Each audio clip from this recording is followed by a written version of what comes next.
All right, guys, welcome back to the channel. Welcome back to the stream. Welcome if you are new. Thank you guys so much for joining me today. Thank you for being here. And I guess I should also say thank you for being here on short notice because I don't normally stream on Fridays and I wasn't actually planning on streaming today.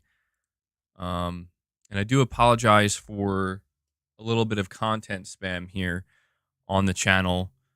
But there's just, to me, this is a topic that I definitely want to talk about. I have quite a bit to say. I think a lot of people have a lot to say about this topic, understandably so. Um, we're finally, Naughty Dog is finally out here talking to us about The Last of Us multiplayer game. And, well, suffice it to say, it's not good. There's no way to. I think that there is at least one positive to extract from this. But there is no denying that in general, this is bad. It's bad news. It's bad for PlayStation. It's bad for the players. It's bad for the fans. And it's bad for Naughty Dog, obviously. It's bad for Sony. It's just a bad situation all around. I do think there is at least one positive to take from it, but we'll get into that. I have a couple super chats here, which thank you guys so much. I'm going to read them momentarily. I also want to say here that this is so annoying. I don't know. I have to see if I have to update my streaming software because it's doing the exact same thing it did yesterday, which is it won't show me anything. God, that's so annoying. I don't know why. So bear with me today. All right. If we have any technical difficulties, bear with me. You're saying there's literally no reason why this is bad for anybody but Naughty Dog. I disagree with that. I do disagree with that. But we'll get into it. The dude. All right. So before I read these super chats, I should just let you know exactly what we're talking about. I'll, if it's not clear, we're talking about the cancellation of The Last of Us multiplayer game officially. We're talking about the future of Naughty Dog. We're talking about the implications this has for all of PlayStation potentially and Sony's overall strategy with the PlayStation brand. We're going to talk all about that. That's pretty much going to be the only topic I discuss in this stream today because this is kind of a bonus stream.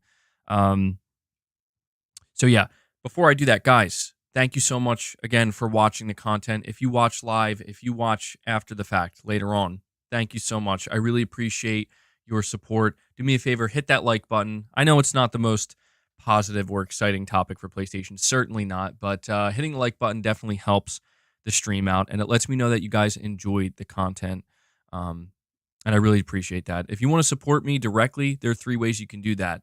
You can become a channel member, gain access to some exclusive member perks. We did a members lounge yesterday, a pretty extensive members lounge. Everybody seemed to really enjoy it, all the members anyway. So consider becoming a member, join us, and consider doing what Corey, the legend Landiga, just did, and gifting some memberships. Corey just decided, you know what? Let's start off today's stream by dropping a 10 bomb on the community here. Corey, dude, thank you so much, man. The legend doing the heavy lifting once again. Corey trying to bring in some positivity to the stream today, because it's. I think again, this is news that I think is very disappointing to a lot of fans. But Corey, thank you so much for that, bud. Thank you for all the support. I'm gonna have to add this. 3. Sorry, I can't see. I'm doing this blindly. And there we go. And Zombie Dragon, we should be at 11. We should be at 11. Guys, please, you'll have to let me know if the counter says 11 or not. But Zombie Dragon follows up Corey with a membership gift, just immediately getting the membership train off to a solid start, showing amazing support. I can't thank you guys enough. All right. This channel is fan funded. I'm only able to create this content because of you guys, because of the direct support. So big shout out to you guys. Really appreciate everything you do for me and the community. But yeah, consider gifting memberships. Consider donating a super chat. All of it helps. I have a couple super chats here. First, I have two from New Soul 9. He says, and New Soul, dude, thank you again. They made the right choice, MBG, but PlayStation needs to make sure at the very least one of their studios is willing to become a live service studio. And I don't know if Sony is willing to hire extra people to make a whole new team. You also say here, not only Sony now needs to focus on having one or two successful live services, but also have the studios be willing to become that and never have the chance to do or make single player games. Yeah, this is this is going to be a huge part of this conversation we have today, New Soul 9. You're saying you think that they made the right choice, and that's the question I'm asking. Did Sony make the right choice? I'm going to give you the rest of the context just in case you're missing it. This is a tough one for me in particular because I don't know that the right choice for Naughty Dog certainly would have been, please convert entirely into a live service studio where you need all 400 to 500 of your developers to work on this Last of Us multiplayer game, and that's it. Constant support, constant updates. I think that would be the end, essentially, of Naughty Dog as we knew them. And I think a lot of people would be very distraught by that. Steven Cardinal. Dude, Steven, thank you so much, man. Steven Cardinal comes in and keeps the membership train rolling. You guys are already nearly to the goal, just 9 away from hitting the first goal today. He drops 5 more memberships. Steven, thank you. Dude, thank you so much. And this is for all you guys. I gotta put Joel in there, man. You keep finding something. Joel, because we're talking about The Last of Us. But Steven Cardinal, thank you, man. You bring us up to 16 members. Good stuff, man. W's in the chat for Steven. W's in the chat for Corey. W's in the chat for Zombie Dragon. Now, New Soul 9, you're saying here that Sony needs to have at least one of their studios that's willing to become a live service studio. To me, this is a very interesting prospect because I think the problem we might end up discovering, okay, and this could be the beginning of it, or at least us seeing it for the first time. It's not that Sony doesn't have any studios that are willing to convert to live service studios. I think they do. I think of like Sony London. Sony London is all in. They're like, yeah, we're making a new live service fantasy game for PS5 and PC. And it's AAA, and we're all in. Right? I don't think they're making any single player games. At least not anytime soon. If ever. Like if this works. I think the problem Sony might run into is that, okay, our best teams are known for single player games. And they're extremely talented. And they could, I think it's safe to say, based off of the way Naughty Dog and the devs and the QA testers are talking about this game, I think it's safe to say that they had a really good game on their hand. Like, no one is saying that this game was bad or like it was a disaster behind the scenes. Like, everybody's saying like this game was like top tier. It just turns out that like the teams that Sony would probably want to make the live service games the most and be live service studios happen to be the teams that are making the best single player games as well. Just straight up sheer talent, man. Just like talented developers, talented studios that could probably make any type of game and find some level of success doing so. That's not to say, yeah, Corey, boss is waiting for treats. That's not to say that like Sony London isn't talented, but it is to say that Sony London does not have the same reputation or prestige, nowhere near Naughty Dog, Sony Santa Monica, Sucker Punch, Guerrilla, Insomniac. They just don't. They have to prove themselves, and maybe they can prove themselves in a huge way, make a big comeback, right, with this live service game that they're making. But you're You're saying they literally canceled the game not because they thought it would fail, but because they feared it would succeed and fundamentally change the studio makeup. Yeah, you're saying that's insane. I don't think people understand just how insane this actually is. Yes. Like that to me is something that is being overlooked because it's turning more into a we should rage and be angry. And don't get me wrong, there is going to be some ranting going on the course of this stream. So if you're tuning in to see is MBG going to hold Sony's feet or Naughty Dog's feet to the fire? Yes, I am.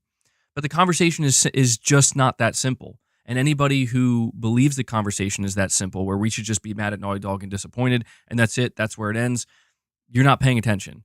And that's fine. You don't have to pay attention, but believe me, there is a lot more to this than maybe meets the eye for people. And that's what I'm most interested in. Because yes, Shelly, you hit the nail on the head with that, where it's like, dude, it is insane that this game was on the cusp of potentially releasing and was clear. Like, this game was not canceled because, oh, well, you know, we just don't know if we can make it work. Dude, they hired the head of monetization that worked on Fortnite, for God's sake. Like, this game was going to succeed. But you're right. It's like they were just straight up like, we don't want to do this. And it's so interesting because a couple of weeks ago, we got a rumor from, I forget which insider it was, but somebody was basically saying that, like, not all of Sony Studios are on board with becoming live, like embracing live service. And it's been a rough transition. And it's so fascinating to me that just a couple weeks later, this is what we end up seeing, where they're like, yeah, we don't want to do this. You know, like we don't want to, we want to make single player games. It's crazy.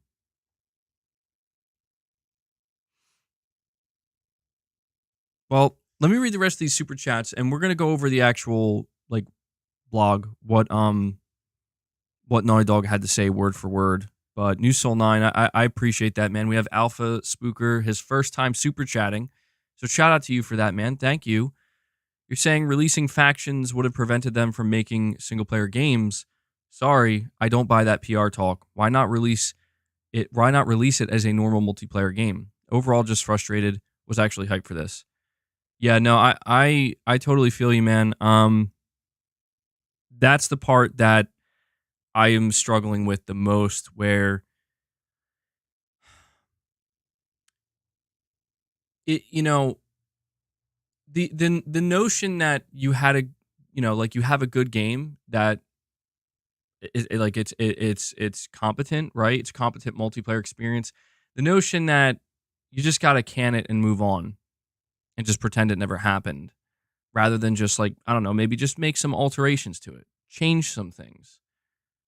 I don't know, maybe the game that they made, maybe the problem is that the changes that they would need to make would be so significant, you know? It just, maybe it wouldn't make sense. Maybe they just don't have enough content. Maybe they have a good base, right? Like a good baseline game that was going to maybe be free to play, but maybe they can't justify just selling it as a multiplayer experience, even for like $20 or something, because maybe there just isn't. They just feel like there isn't enough content there, and they just can't invest any more time or energy into it. I don't know. It is, yeah. That's so. I do want to acknowledge this really quick. I think the actual factions community, like, because there is it might not be that big, but there is a passionate community of Last of Us multiplayer, factions fans that have been waiting for this for literal years. And I don't know that anybody who was a fan of The Last of Us multiplayer originally, I don't know that anybody asked Naughty Dog, can you please make this a live service? And I think that's the big problem here is, or not the big problem, but the twisting of the knife in this instance for those fans, because it's like all they wanted at the end of the day was just Factions 2 with The Last of Us Part 2. That's it. That's all they wanted. And it seems like Naughty Dog I don't blame them for having like this ambition and wanting to scope up, but I think it just ultimately sucks the most for any factions fans who just wanted a new factions experience. You know, that doesn't have to be live service, doesn't have to be this massive thing, just a another multiplayer component. And to just kind of be told that, well, nothing's coming for for factions. I think that sucks. Like that just like more than anything, putting aside the mismanagement or the potential mismanagement or the potential um the lack of understanding of you know what it takes to keep a live service game going for the long run. Putting all that aside, like it just sucks for the fans. And I think that a conversation like this, it's too easy for it to go in all these directions. I think it's great for. It's kind of ironic because I think even though it sucks for factions fans, I think it it is great. I don't say great news, but reassuring news for anybody who is like afraid that Sony would end up making all their studios like forcing them like you got to make live service games, or that their studios would just slowly start to convert to just being live service. I mean, if there's anything we can take away from this, right? Um, that tells us something about Sony and how they handle their studios is that yeah, they're gonna let their studios do what they want, for better or for worse. But like that I don't know, man. Like this is such a wild situation because I don't know, man. Like if they had a good game on their hands, like a good live service game, that like this thing can succeed. I find it so hard to believe that Sony would just be like, oh, okay, just you don't have to release it. It's fine. Just go back. I think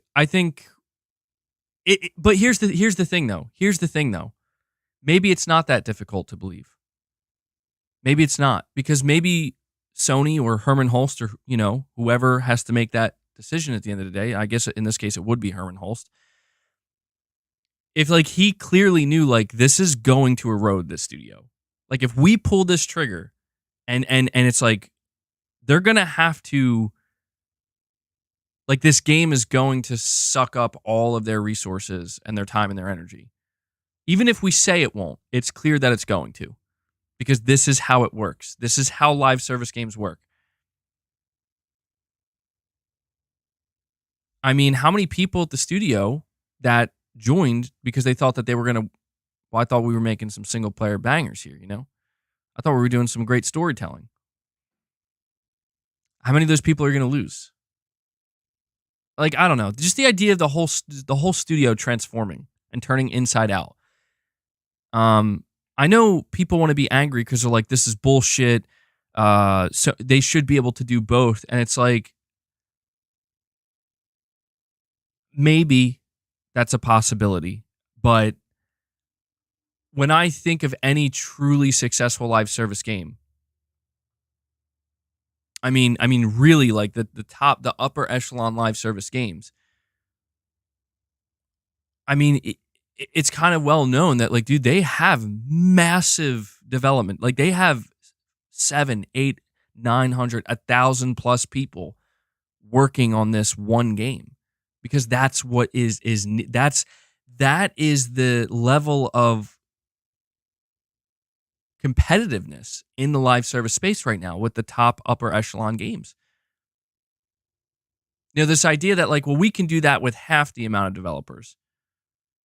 Maybe, but if the bulk of those developers, their expertise is in single player games, like but they have to work on this live service to keep it running, then who's going to make the single player games? You're going to hire new people to to suddenly start making those single player games or to run, you know what I mean? It's a tough situation and it sucks.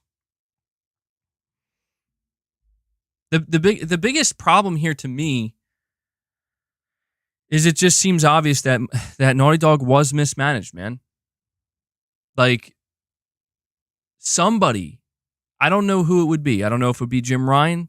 We did see that Connie Booth apparently got fired. I don't know if it would be Neil Druckmann. I don't know if it would be Herman Hulst. I don't know who the buck stops with in this case, but it's clear that somebody along the way was supposed to stop everything and say, whoa, whoa, whoa, hold on, guys. How are we going to maintain this? Like, somebody was supposed to stop Naughty Dog and say, guys, we love what you're doing, but are you ready to fully become a live service studio? And that's the thing, is like, people say, oh, well, they had to have known that, right? Like, they had to have known that they were going to need like hundreds of devs, if not the bulk of their studio, to work on content to keep this live service. You're saying hire people. That's true too, but talent is becoming more and more sparse or harder to come by, you know? Well, I don't mean to laugh, but it's like, maybe that statement, I don't know how true that rings now with all the layoffs, but the point is, like, the layoffs are occurring with studios that are struggling to succeed, you know, or be in this upper echelon. So it's like, I don't know that you hire those people, you know what I mean? And it's like, no offense against them, but it's just the way it goes. You know what I mean? Sony did the biggest hiring they could. I think that's what we need to realize here is, you say, yeah, hire them. Sony did the biggest hire. They went on the biggest hiring spree that they could. They spent $3.6 billion on over 1,000 devs at Bungie. And they spent $1 billion of that dollars to literally retain those developers, just to see it erode in front of them to the point where they now have to have layoffs. So it's like, I don't know. I just don't know that it's that simple. I don't know that it is.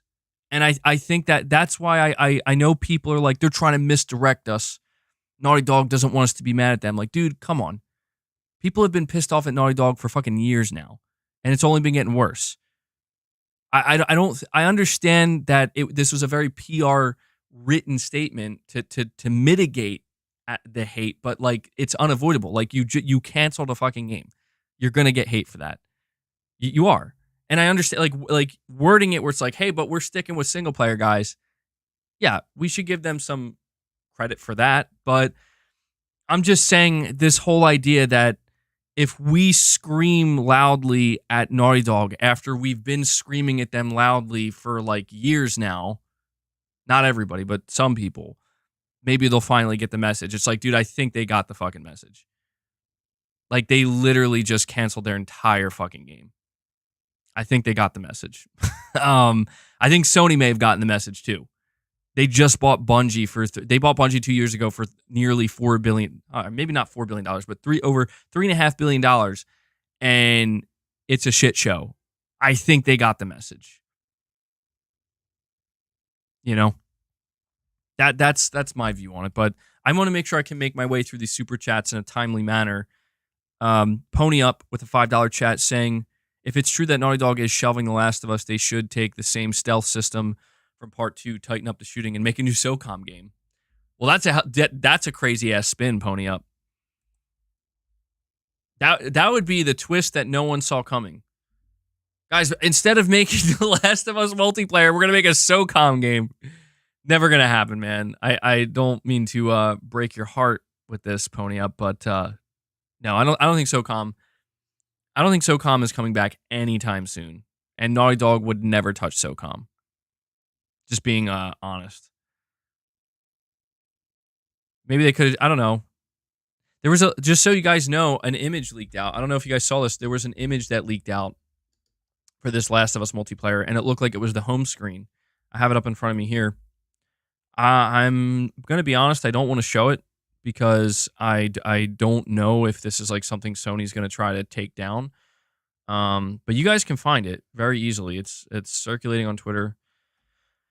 It is the main menu of this multiplayer game, and what I'm seeing here, it looks like it's a woman sitting on a sofa, and it looks like she's maybe in your, I guess, your outpost.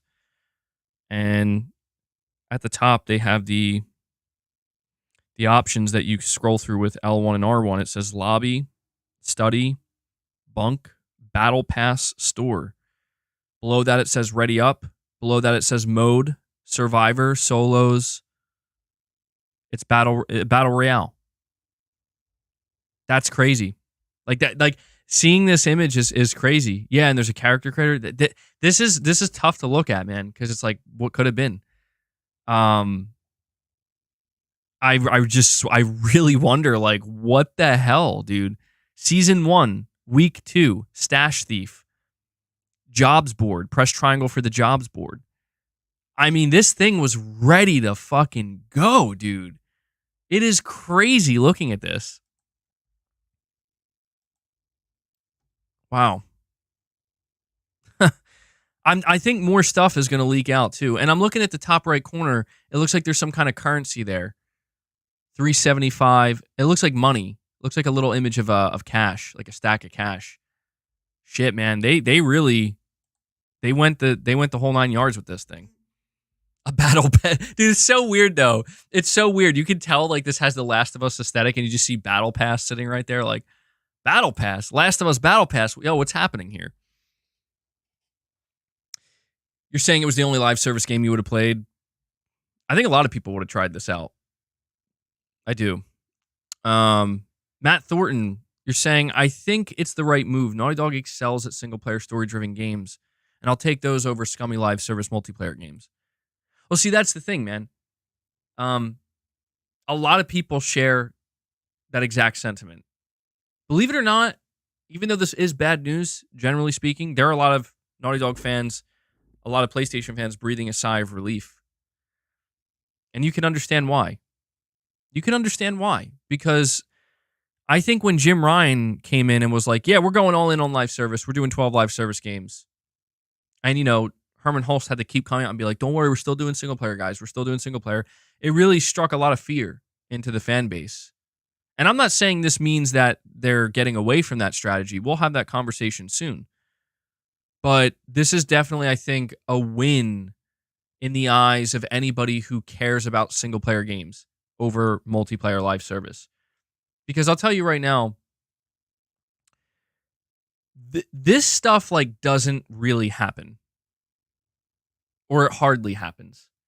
And what I mean is the level of just like fuck it energy that is coming off of this is, again, I just don't think people kind of realize like this game was done, guys. Like they straight up said we're not going to fucking support this. Like we're not doing this. Like it, I think so. I think a Naughty Dog turned to the upper management at Sony and said, fuck you. I'm telling you, I think that's exactly what happened.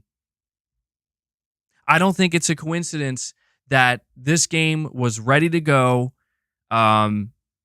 It was ready to go, and we get these like reports where Connie Booth was fired. You know? And she's being replaced. And Jim, again, I don't know if this is why Jim Ryan retired or whatever. I mean, they gave him a throwing away party. They're throwing it. Jim, we're throwing you away. Here's your throwing away party. His going away party. His retirement party. But you know, we're getting reports that not all of Sony studios are okay with this transition. I think Naughty Dog revolted, bro. I think that's what happened. I think that there was a power struggle inside of Naughty Dog, where I think that there were definitely developers working on this game that believed in it, that wanted it. But I think there were maybe too many people internally at Naughty Dog that were like, we don't want to do this. Like this isn't what we want this to turn into. We don't want our studio to turn into that. And there was like almost like a clashing of the culture there. And I think the side of Naughty Dog that said, we want to do single player, basically turned to Sony and said, that's what we want to do. Like, we're going to do that. Like, you can't make us do this. And I think, I don't know. I think that a decision somewhere up top at Sony had to be made where it's like, you either go in the direction that other publishers have went in And this is why, look, I know people are going to say I'm damage controlling, and I don't give a fuck if they say I'm damage controlling. It's just a hard truth right now. And you know what? I hope people take a good look at situations like this that occurred in the past where the opposite happened, right? Where dev teams that were definitely not meant to be live service or make live service games did so anyway, and then basically killed their fucking studio or killed their reputation, and they're just a shell of their former selves. Okay? It's not damage control to say that deciding to take a live service game from a studio that never made a live service game and say we're gonna throw that in the trash and we're just gonna make single player because that's what we do. That's what we're best at. And that's what we want to do. You don't see that in this industry. And I'm that like this is shitty. Yes, this is a shitty situation overall. And we could blame Sony. And maybe we should, where it's like, Sony, why would you even ask them to do this in the first place if this was going to be the end result? Because maybe it is Sony's fault for basically saying, Naughty Dog, you got to make a live service game.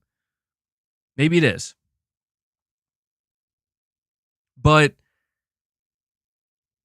I just don't think that people realize like that shit doesn't happen in this industry. And this is I don't know, this is like an inflection point for Sony and their strategy, man, where it's like if the live service was this critical to Sony's like long-term strategy, why would they allow Naughty Dog to just say fuck it and throw this shit away? And it's because, to me, whoever made that decision up top at Sony, I think they made the right call, dude. I think that they had to decide, we're either going to strong arm this shit. Naughty Dog, we don't care how upset you are. You're putting this game out. Okay? We need this game. We need this revenue. We need this to be a successful live service. We need you as our crown jewel studio to make this happen. And we're going to force it through no matter what. Or you listen to the pushback that you're getting from your own internal team, and you say, okay, you know what? Maybe we just don't force this thing. Maybe we just take a step back. Naughty Dog, you do what you got to do. Do what is best for your studio, and you do that. We're not going to tell you. I just think that that's something that needs to be acknowledged with this situation, because it is, again, man, it is just kind of shocking. I just don't recall really seeing that ever. I mean, it probably has happened before, just maybe behind the scenes, but to just see it kind of happen like right up front. And sorry, I missed. We have Anthony O. I don't know if you put in a milestone chat or if you didn't type anything, but thank you for being a member for 5 months. And we have Jake Skew 27 coming in, keeping the membership train rolling today. He drops a membership. Jake, thank you so much, my friend. He brings us up to 17 members. So we're keeping it going here, guys. We're keeping it going. We're keeping it going. Yeah, okay. My brain is fried, as always. You're saying it sounds like Xbox deserves some respect for dropping games with multiplayer and single player? Well, I guess to an extent, yeah. I mean, I think Xbox has run into their own specific issues in this area as well. But I think honestly, Microsoft has always kind of had a better approach with how they want to handle multiplayer in their games, because that's, if you think about it, that's kind of like how Xbox started to a degree, you know, even with like the original Halo. Like the Xbox was almost built on the concept of multiplayer, where it's like, hey, Xbox Live, Halo, and I think they just have overall more expertise in this area. Not to say that they haven't had their own struggles. I think that when it comes to the day and age of live service, it's not just about expertise. And I think Bungie kind of proves that, right? Where it's like you can do this forever. You could do this for like years and years and years, but it doesn't mean you can't fuck up or lose your way. And I don't know. I mean, I know that for some reason people keep kind of they like want to keep bringing. And I'm not saying whoever mentioned this. I'm not saying it's you, but people kind of like want to bring Xbox into this conversation. It's like, dude, Xbox has literally nothing to do with this conversation. Like I know people want it to have something to do with it. Just they have this is a Sony problem and a Naughty Dog problem, and Microsoft has literally nothing to do with this. Like I don't know how you could talk about this topic and bring Xbox into it without it just seeming like, you know what I mean? I just don't understand. I mean, I guess maybe that's the furthest we could go with it. No, I'm not. No, I'm not being hostile towards you, man. Not at all.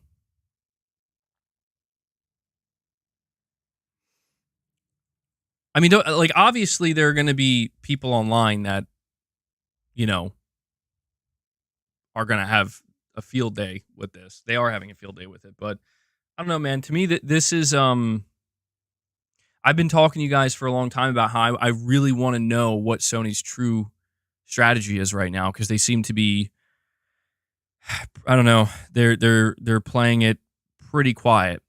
They're not being very transparent at this moment in time. But Zombie Dragon with a $5 chat saying, this was kind of obvious. The game was always going to get canceled every time you are supposed to hear something and nothing. You know what's so strange about it is I almost wonder if like Naughty Dog just kept getting like cold feet in a way where it's like they could have shown stuff, but they're like, you know what? We don't know how this is going to work out. I don't know. I think Naughty Dog may have just bitten off more than they can chew. No pun intended. But I really think that is the situation we are looking at right now, where they bit off way more than they could chew, and rather than even trying to swallow down some of it, they're just like, just spit it out and move on and start over. Because I remember when Neil Druckmann, it was at like Summer Game Fest 2022, he was really kind of hyping up, or maybe it was even this year. I think it was 2022 actually, where he was like hyping up like just how big this game was going to be. And he said in some ways it's going to be even bigger than anything we've ever done in single player. And I remember the conversations that ensued after that. The conversations were, wow, that sounds pretty promising and sounds like it could have potential, but I also can't wait to see your single player game. And you almost got to wonder if like Naughty Dog was like looking around and seeing and they're like, how do we like do they not, maybe they don't get it, you know? Like and you can't blame people where it's like I guess what I'm trying to say is like the reality may just be that there is no single player game. There wasn't a single player game this entire time because they were putting everything into this massive live service game. And you know, just the idea that the reality dawned on everybody, maybe at the same time, that like, holy fuck, we're not going to be able to make that game we were going to make after this. How do we even communicate that to the fan base? You know what I mean? Like, how does Naughty Dog come out and say, sorry guys, like, we know that you thought we were working on a single player game too, but we weren't. Like, this is the game. There will be single player content in this game. Jake, you're saying you're off to work. Well, I appreciate you stopping by, man. Thank you. You're saying insiders were reporting the game was a shit show, so the game was incompetent. To be clear, the only negative thing I recall ever hearing about this game from insiders was Jason Schreier stating that Bungie gave it a review and said that they have concerns about the player retention side, like the end game, basically. Like, how are you going to keep people hooked and coming back? That to me doesn't make it sound like it was a bad game. It just makes it sound like they and that see that's the crazy thing is when you kind of start to put the pieces together, you can maybe begin to see like what happened to Naughty Dog here. Where they're like, fuck yeah, dude, we made this amazing multiplayer game. This is the best piece of multiplayer content we've ever made. And we can't wait to release it. It's going to be free to play. It's going to be amazing. We got Battle Royale. We got a store. We got a fucking Battle Pass. Season 1 ready to go. Let's go. And then like Bungie maybe looked at it and they're like, well, yeah, but what are you doing after that? You know? Like, what's your season 2 and season 3 and season 4 roadmap look like? And they're like, well, we were going to start working on our single player game and we'll kind of figure that out as we go. It's like, well, how are you going to do that? Well, we'll put these devs on it. It's like, well, you're going to need more devs than that. And I just think the reality fucking, I don't know. I could be wrong. It's just speculative, but it just seems to me like the reality of a fucking what a live service game in 2023 is hit Naughty Dog like a fucking freight train. And they were like, holy shit, we can't do this. Not because we're not capable, but because this isn't really what we thought we signed up for. And it's funny because people say like, how could they not know? What do you mean, how could they not know? They're a single player studio. If anything, it makes total sense that this single-player studio does not understand, like, exactly precisely how successful live service games work. They may have thought in their mind that, well, we just have to do content dumps, like, every couple of months, and they'll be fine. And it's like, well, not really. Well, okay, how much content do you have to deliver in the course of 3 months? You'd be shocked with the expectation. How many skins? And if you're planning on doing any type of story or single player content, how long is that going to take? I wouldn't be surprised if if Naughty Dog just didn't, because even though I'm not a fan at all of Bungie's way of doing things, there's no denying that they clearly need massive amounts of developers to have that content pipeline. Like Bungie doesn't just have 900 employees just for the sake of having 900 employees. They have 900 employees because this is what it takes to keep this game running and keep this machine going. Even if you look at a game like Call of Duty, right? Like, look at how many devs Call of Duty has on it. These are large, massive, well-oiled machines where there's like no room for anything else. And I don't know, man. I think maybe the more I think about it, the more I talk about it out loud, I almost think that maybe the problem with Naughty Dog, maybe it wasn't that they completely underestimated what it takes to have a live service game. Maybe they just weren't willing to compromise.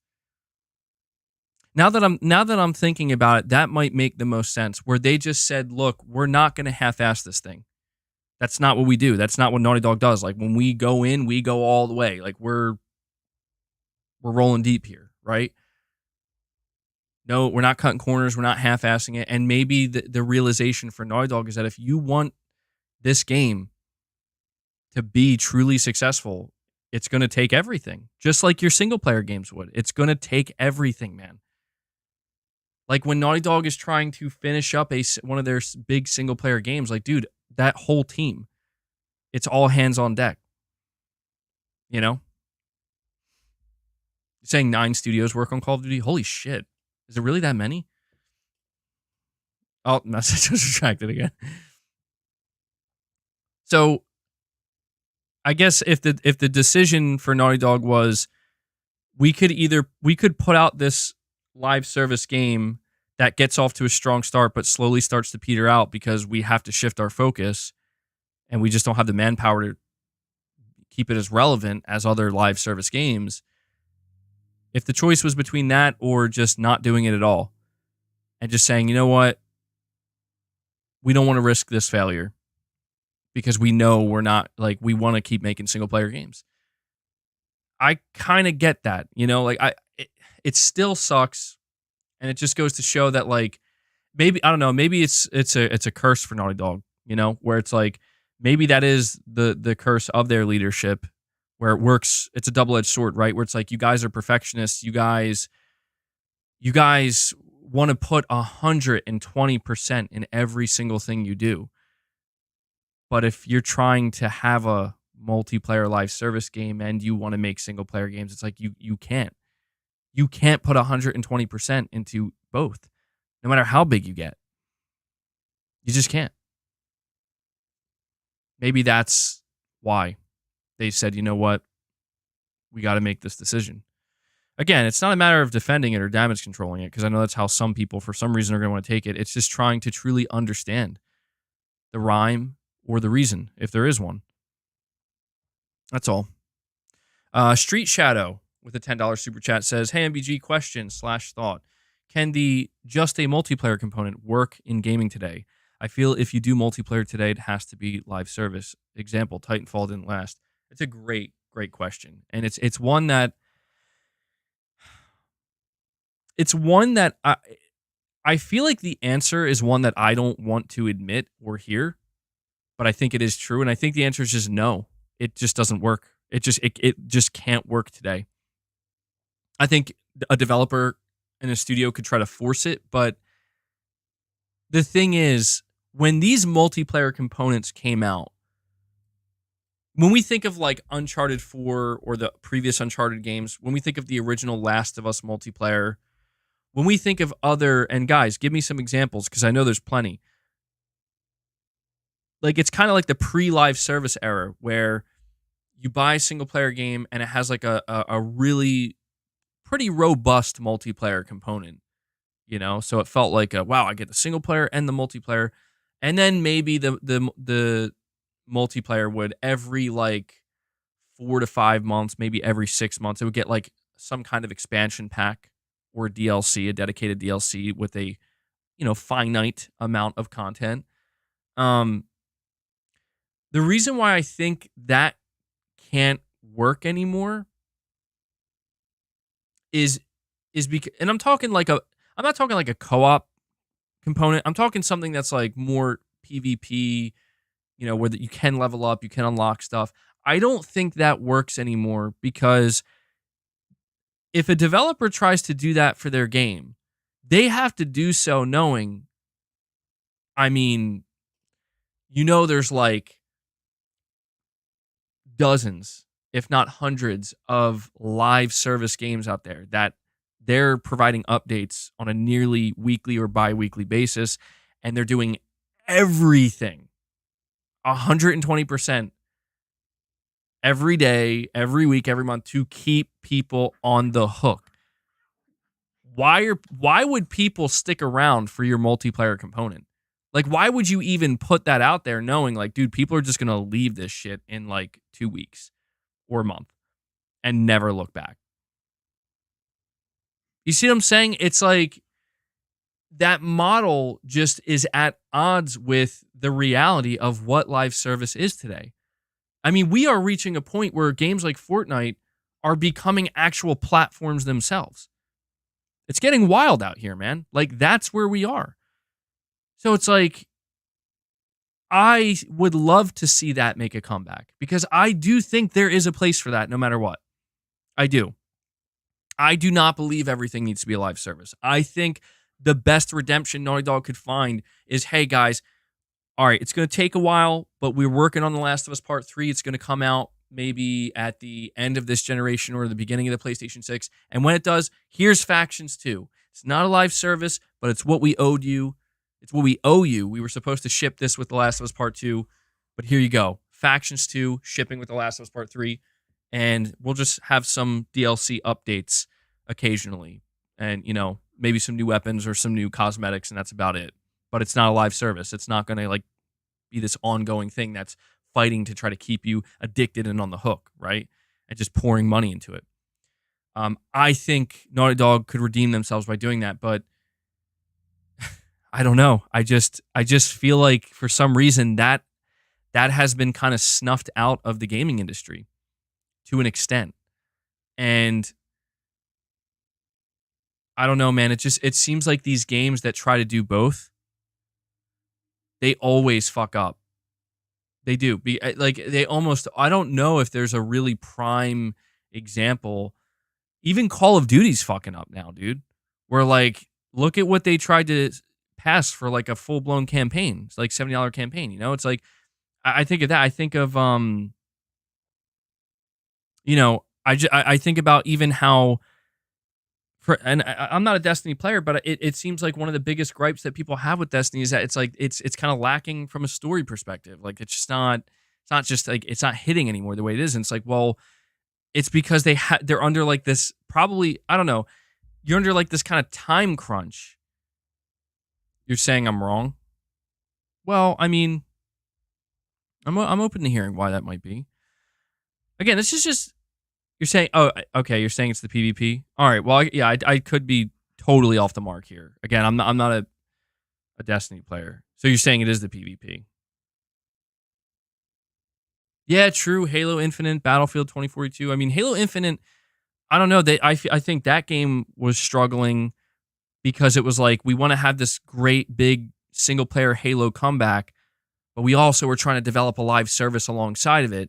And I think both ended up suffering, where it's like when it launched, it was just clear that like, man, you're kind of all over the place here. And then they had to spend the years following kind of like focusing on the live service aspect and finally getting it to a better place that is leaving players, I guess, happier now. But it took a lot of time, and yeah,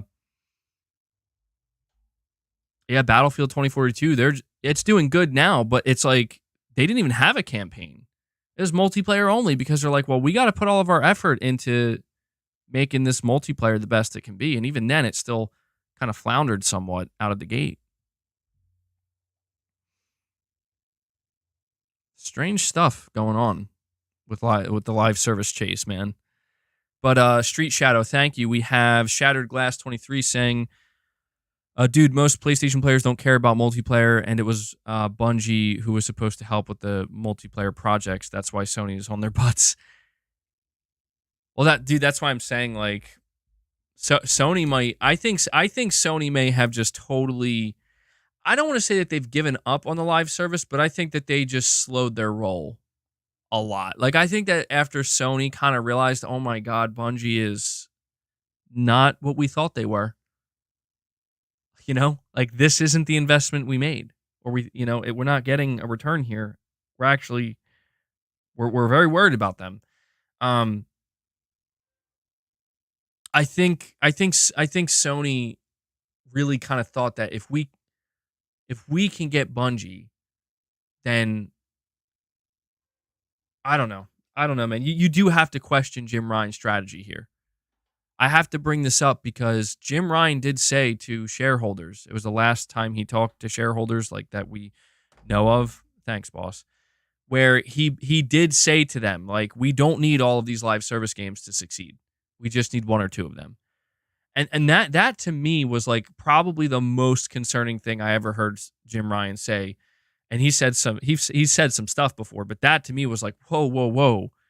So you're saying you're like totally okay with potentially up to 8 to 10 of your studios like possibly ruining their reputation just in the name of, but look, we got a cash cow here. That made me very nervous because I'm like, I don't know about that one, man. It might be like obviously true. Like, well, not all 12 can be a success. It's like, I get that, but damn, dude, you're I don't know, man. That's like willing to throw a lot of your studios potentially under the bus where it's like, guys, either make a successful live service game or you're fucked. I don't know what to tell you. It's like, geez, man, that's I don't know about that kind of studio culture. Yeah, it's like throwing darts at a board and hoping for a bullseye. And wouldn't the greatest irony here? Wouldn't the greatest irony be that Naughty Dog was the one that was going to hit the bullseye, but they're like, we don't want to do this. I mean, to me, that is the irony here, where it's like, holy shit. Like, they could have been the ones to do it, and they don't want to do it. It's like, what do you do? If you're Sony, what do you do? Where you're like, well, what the fuck, bro? Like, I think Sony, they got to make the smart choice here. Maybe they are, where it's just you got bet on the horse that brought you here, that got you where you are today. Bet on that horse. I think that's the best thing to do. And the horse in this case is single player, bro. Like, I want to see Sony get some successful live service games because I like to play live service games. I do. I like I love single player is much more important to me than live service or multiplayer is. But I also do enjoy live service and multiplayer. So I am not at all against Sony having both. But one, I do, like, we talked about this. We fucking talked about this ad nauseum for years. We don't want to see one have to come at the expense of the other, right? We don't want to see single player have to take a back seat in the name of, well, we got to have a successful live service. We want to see these two things exist separately on their own in ways that make sense. And that's why I know, again, man, people are going to say you're damage controlling. Like, dude, I cannot help that. I'm not happy that they wasted this fucking time and we get nothing in return. Like, I hate that. That fucking sucks. And Sony, you annoyed the shit out of me for doing that. And I am annoyed by that. But I can't fucking sit here and be like, God damn it, Naughty Dog, fuck you for wanting to make single player games and saying we're not turning into a live service studio. Fuck you for that. Like, how am I going to say that to them? How could I say that? Maybe I could say fuck you, Sony, for trying to even make them do that in the first place, but I can't do that. I just can't, because I would be lying to myself and to everybody else, where it's like, yeah, guys, I'm upset that Naughty Dog is saying they're not going to be a live service studio. But that's the thing, man, is it's a little bit disingenuous to say it that way, because it's not that simple. I think this is absolutely a prime example of two things can be true at the same time. That's what this is. And if anybody tries to tell you otherwise, they don't fucking know what they're talking about. They don't. Two things can be true at the same time. Number one, it can be true that, wow, fuck you, Naughty Dog. You told me you were going to deliver a multiplayer. You told me that it was going to be bigger and better, and to just be patient, and you were going to show it to us. And even though I just wanted the factions to, I got my hopes up. I got excited. I held on to hope, and you just canceled it. Sony, you're fucking up. You're mismanaging, right? And Naughty Dog, I don't even know what to think right now. That's 100% true. All of that can absolutely be true for any individual that decides that that's how they feel. But something else that can also be true at the exact same time is, but it is good that Sony isn't forcing a studio that doesn't want to turn into a live service studio to be a live service studio anyway. It is good that they are sticking to single player and just completely getting away from multiplayer, because that's what they want to do and that's what they're known for. Those two things are true at the same time. You do not have to choose between both of those. And I would highly recommend not listening to anybody who tries to convince you you have to pick one or the other. Okay? Do you guys see that fucking thing? Do you guys see that that clip that was trending on Twitter of the guy with the ponytail and the Bluetooth earpiece and the sandals? And there was like this guy with a microphone trying to make him, I forget what he was asking. I think he was asking like LGBTQ or economic stability or some shit like that. And he was like telling the guy, like, you have to choose. And the guy was just like, I don't have to choose. We can have both. Both are fine. And like, it was just a minute-long argument where this guy was trying to tell him, like, you have to fucking choose. And the dude was just like, no, I don't. I don't have to answer. I don't have to choose shit. Both are fine. Both can exist. And I thought that clip was really funny, because it really kind of, I think it highlighted a part of our culture today where it's like, I think we do kind of fall into this trap too often of convincing ourselves that, like, it's just one or the other. It's either this side or that side. It's this extreme or that extreme. When in reality, it's like, well, maybe it's neither. Maybe it's actually just right in the middle, because there are multiple truths here. And nothing, it's not the worst. It's not the best.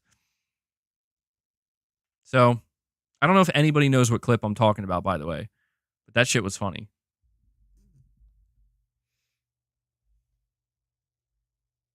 There you go, Capono. There you go. What the hell's that noise?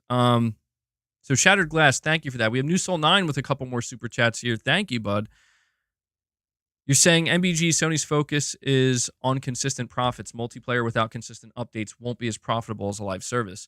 So I can see why Sony wouldn't want to even bother with a multiplayer.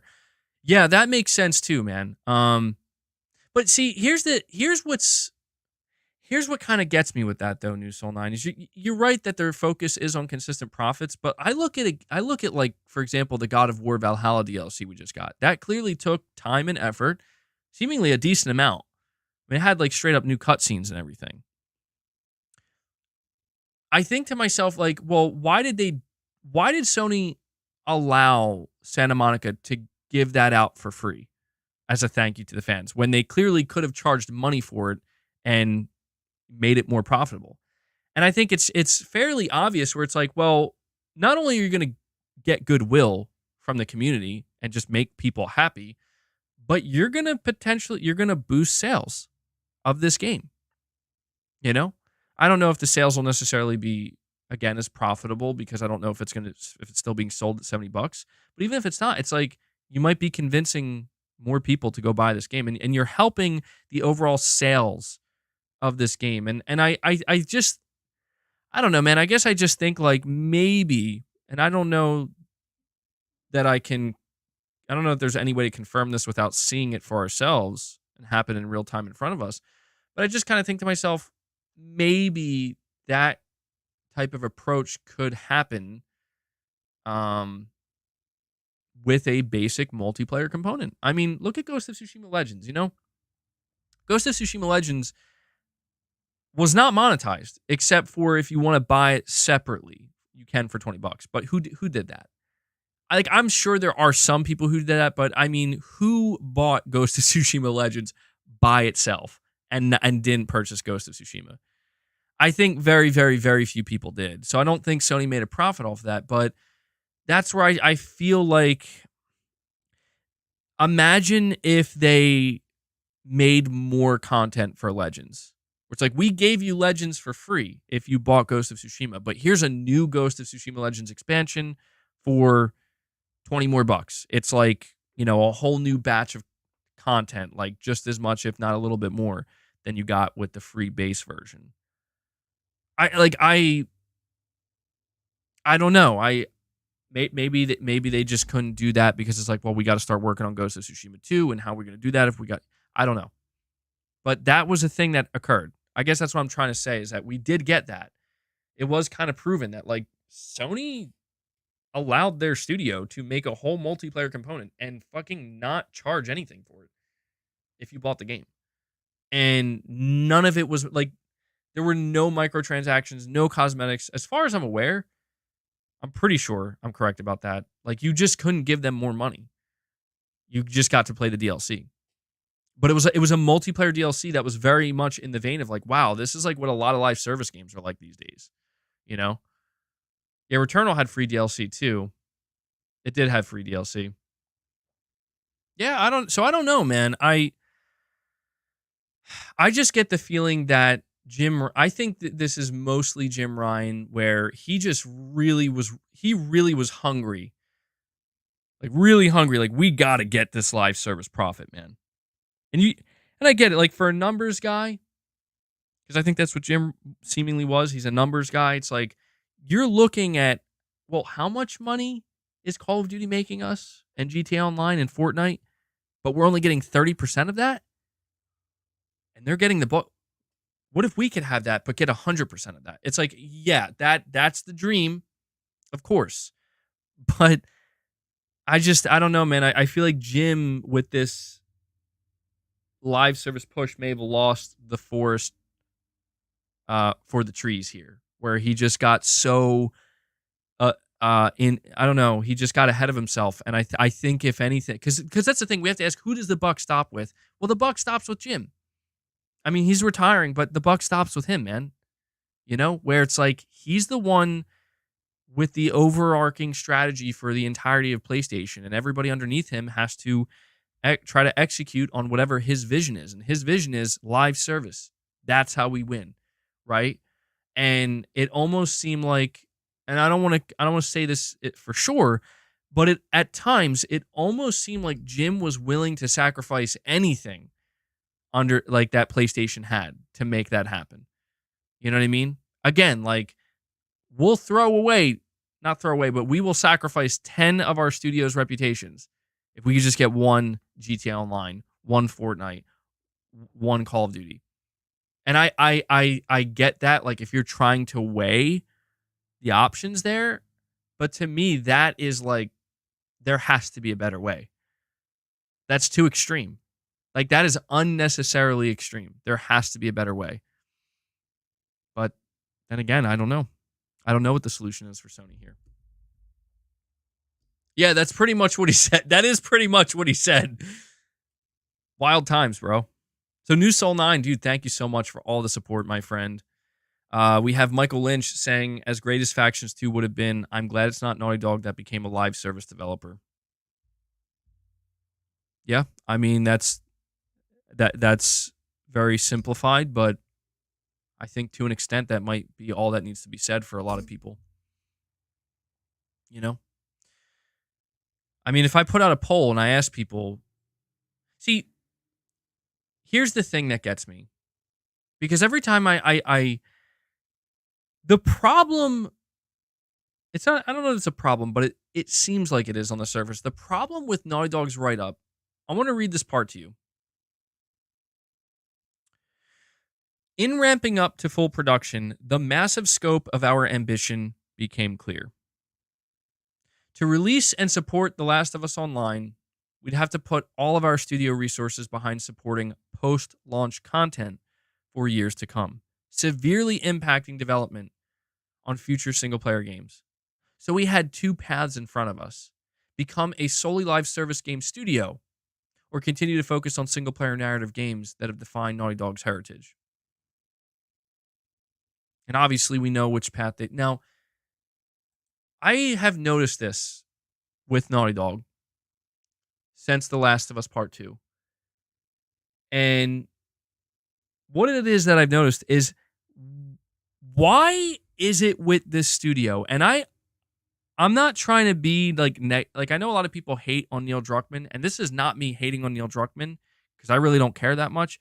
It's a genuine thought of, why does it seem like pretty much ever since The Last of Us Part 2 and Neil Druckmann really kind of moved up the ladder and became like the guy at Naughty Dog, every single fucking thing that Naughty Dog does, even with their write-ups, is divisive. It is positioned to be divisive. Because they didn't come out and say, we fucked up, we're sorry. You know? Like, they just really kind of positioned it as, we had a choice to make and we believe we made the right choice. And I get that from a PR perspective. From a PR perspective, I get that it's like, this is the best way to word it because you're going to preserve it. But I just feel like, God damn, man, like, why? Like, that's... It's just, now this is where like the more emotional side comes out, where it's just, I have to start asking why. Like, why does it have to be this fucked up over at Naughty Dog? Why? We get The Last of Us Part 2, and it's more divisive than it had to be. Like, yeah, it's still a massively award-winning game, but you know what I mean. It was divisive in terms of the internet and conversations around it, and that's fine. But then you get The Last of Us Part 1, it's like, okay. And, oh, by the way, The Last of Us Part 2 Remastered, it's like, okay, well, you know, I'm you got a new game for it? Like, what about The Last of Us multiplayer? Oh, Last of Us multiplayer is canceled. Oh, okay. We got new games in development. Oh, great, but we can't show them to you. It's like, this is where the frustration, like, I am happy. I'm happy. I'm fucking happy, damn it.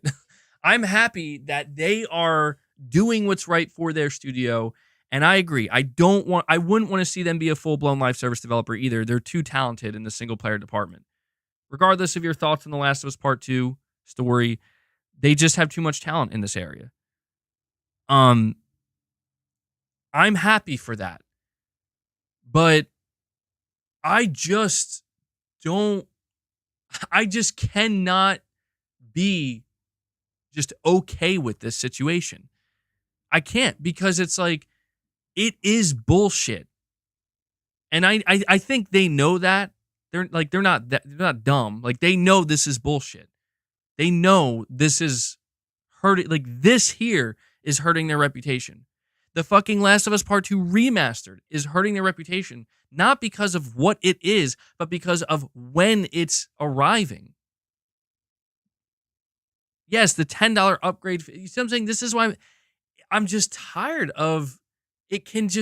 Where the fuck is a new game? Where's a new game? This is where I got to get a little bit aggressive towards Sony. Where is it? Where is it? Like, really, though. I'm just saying, like, at what point do we just kind of look around and be like, what the fuck are you guys doing? Where is it? Like, why haven't you announced a new game?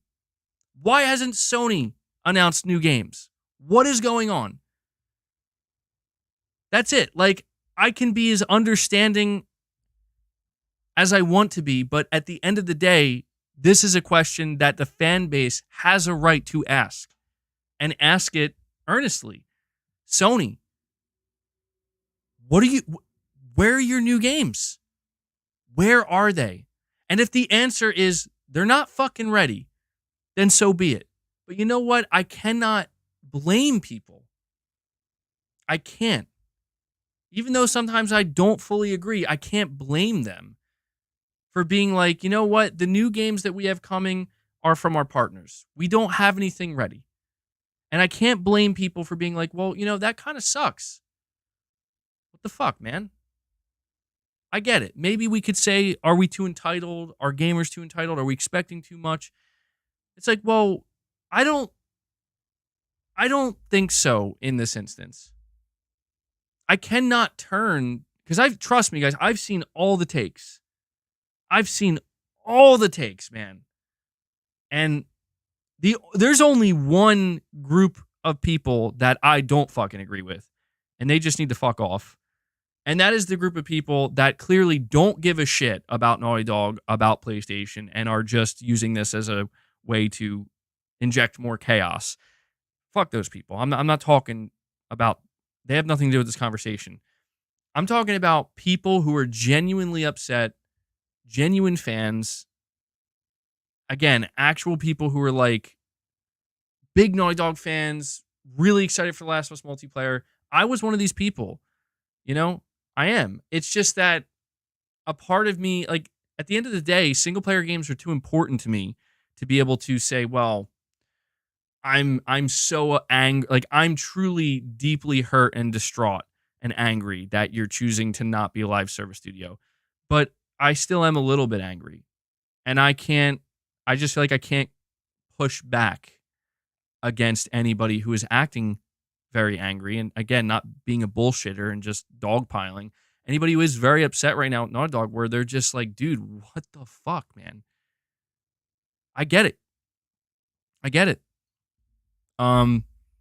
This is an unacceptable situation.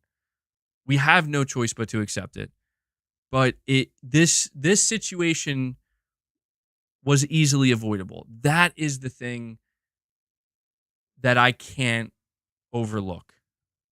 Okay?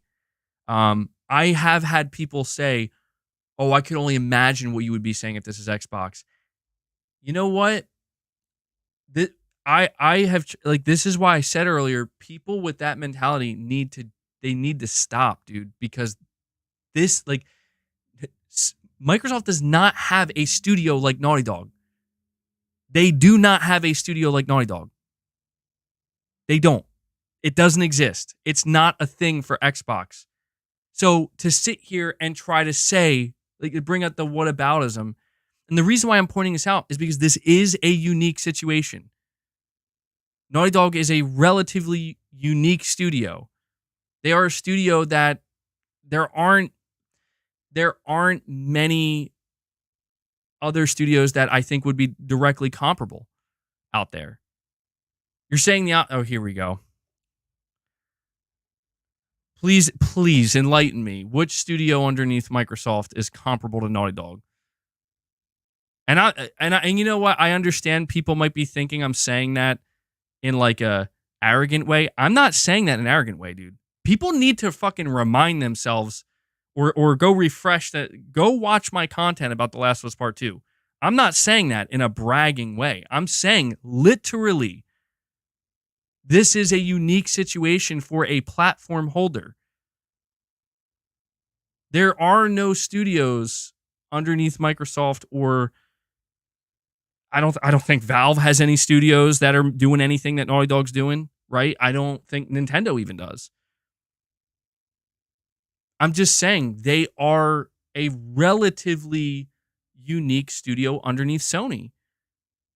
And so it is totally disingenuous to sit here and say, well, we should have the same reactions and say the same things that we said, like, I don't know, when Xbox made a mistake on something or fucked up. We should have the same energy. Like, you're fucking stupid.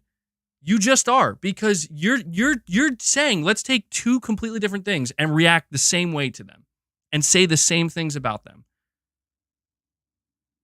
Who does that? This is the type of gaslighting bullshit you're seeing surrounding this situation. And that stuff needs to just go away, because that's not productive in any way, shape, or form. It's just not.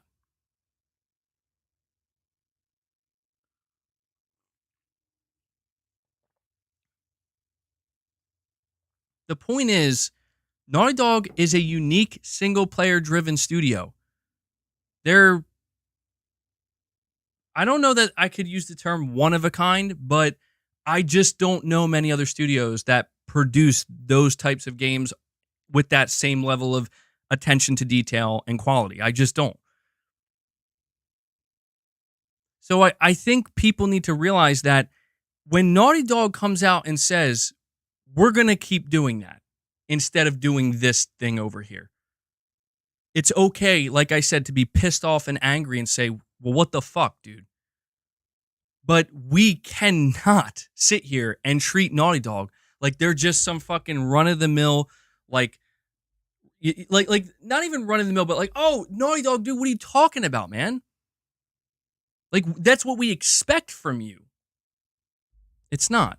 If anything, and here's what I'll say, and here, I'll throw a bone to all the, I don't know, I guess like Xbox fans or whatever, fanboys, radical fanboys that are probably watching this right now. The buck does stop with Sony in this scenario.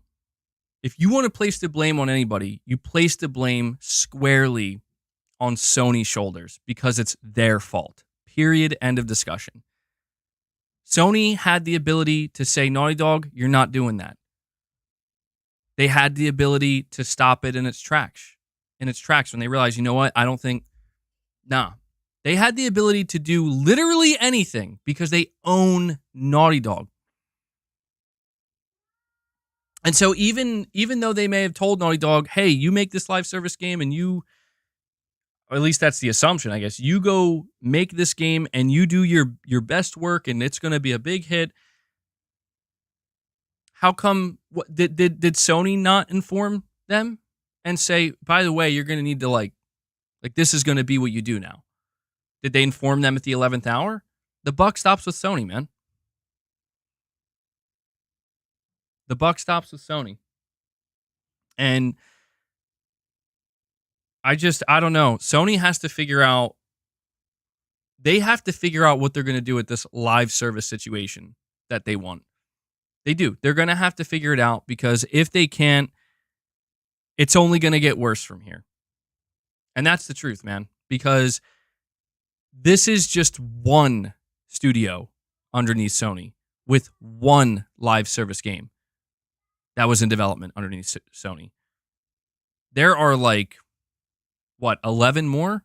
Now, granted, not all 11 are going to have problems. Like, I think Helldivers counts as one.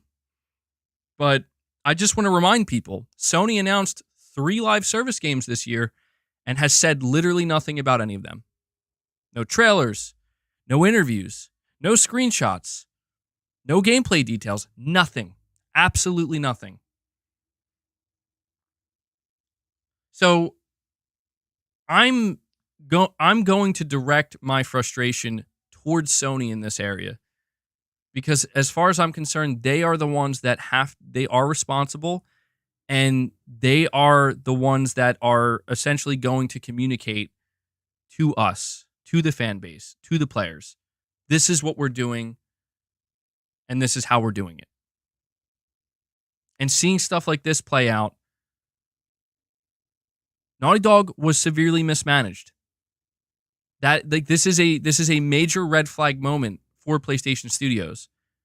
This is the most mismanagement I have seen from Sony in a long time, probably since the beginning of the PS4 era, where they were working with some studios like I forget the name of the studio that did Drive Club, where like they had some mismanagement issues there. They had management problems, and they made some questionable decisions, certainly.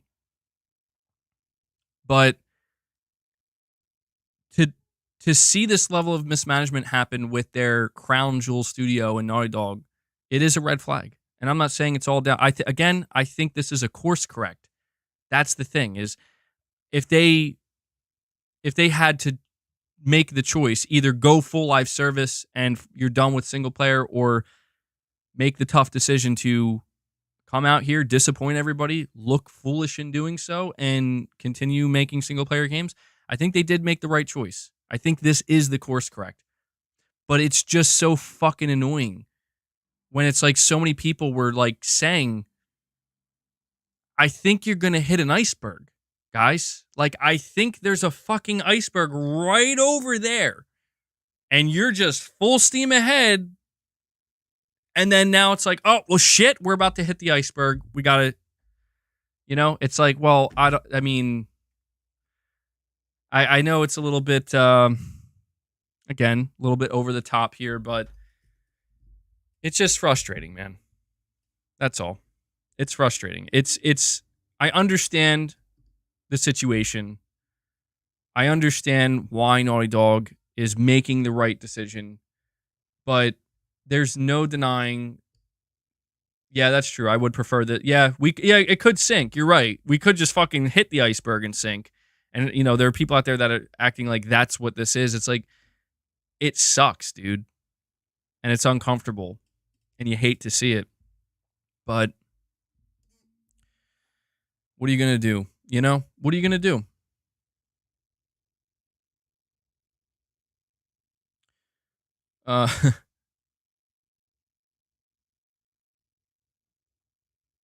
All right, hold on. Let's see.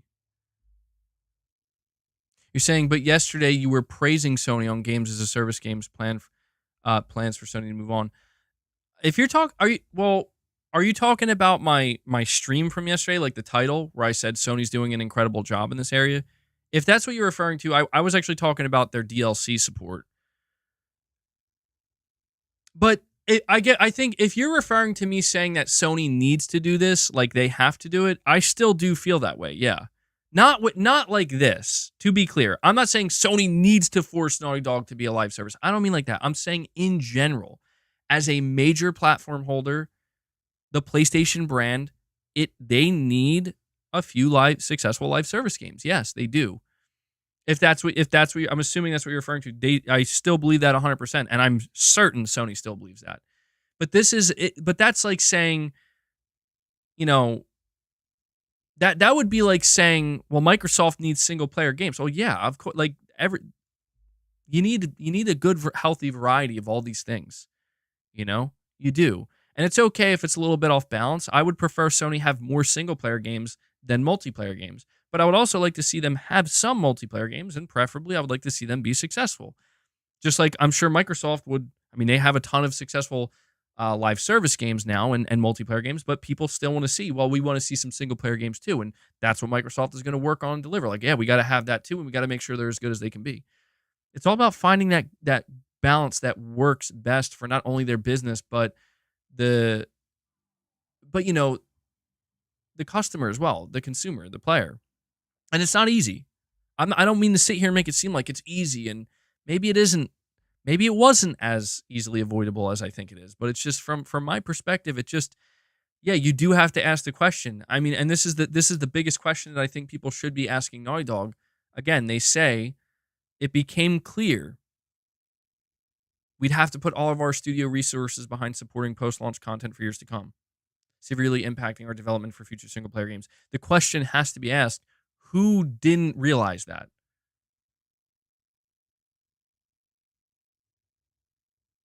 I get you're a single-player studio, and maybe it would take you longer to realize that, or you wouldn't realize it as quickly,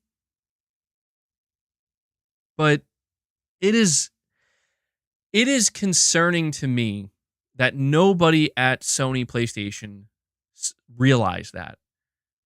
And it makes me very nervous for their live service future because it makes you wonder, like, is this a realization that all of Sony PlayStation just had these past couple months?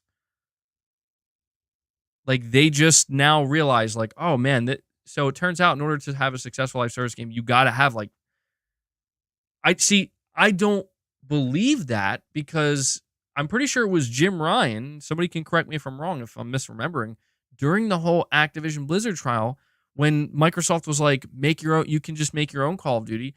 I'm pretty sure Sony pushed back and was like, impossible. Like, we can't do, like, do you know the amount we would need thousands of developers and dozen, almost a dozen studios to what, you know what I'm saying?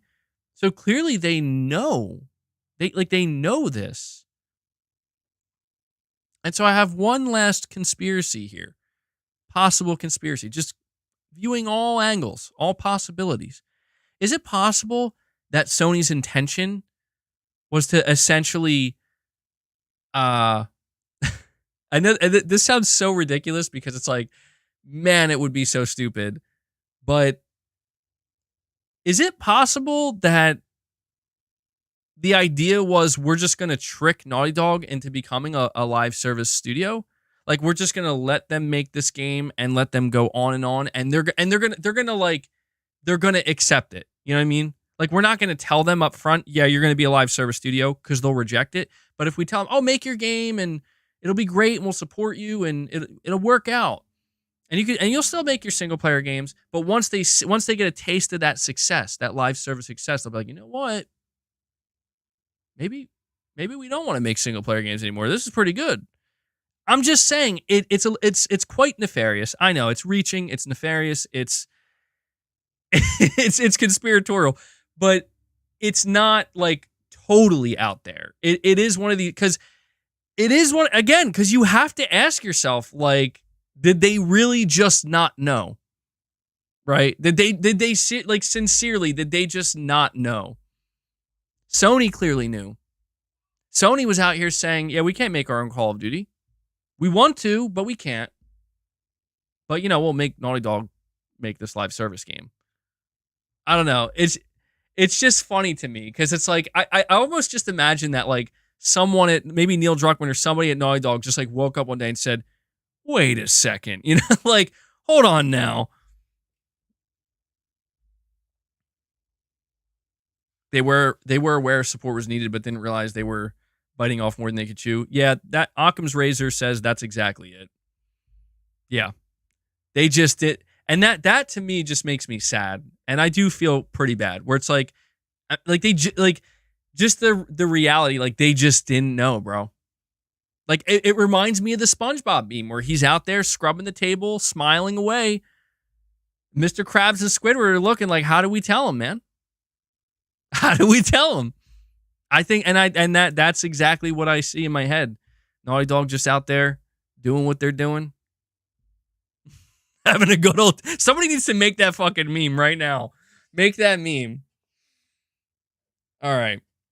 I still have some super chats. I apologize. So listen, anybody who donated a super chat, I apologize keeping you waiting. Thank you so much for your continued support here. We have subtext saying, all things considered, this is a good day.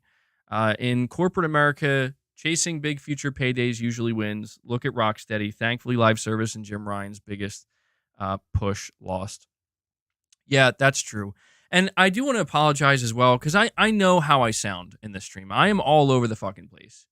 I know. I seem like I'm just flip flopping, but it's just because honestly and truthfully, this is what's these are all the different thoughts that are going on in my head when I'm like thinking about this game and Naughty Dog and the wider situation.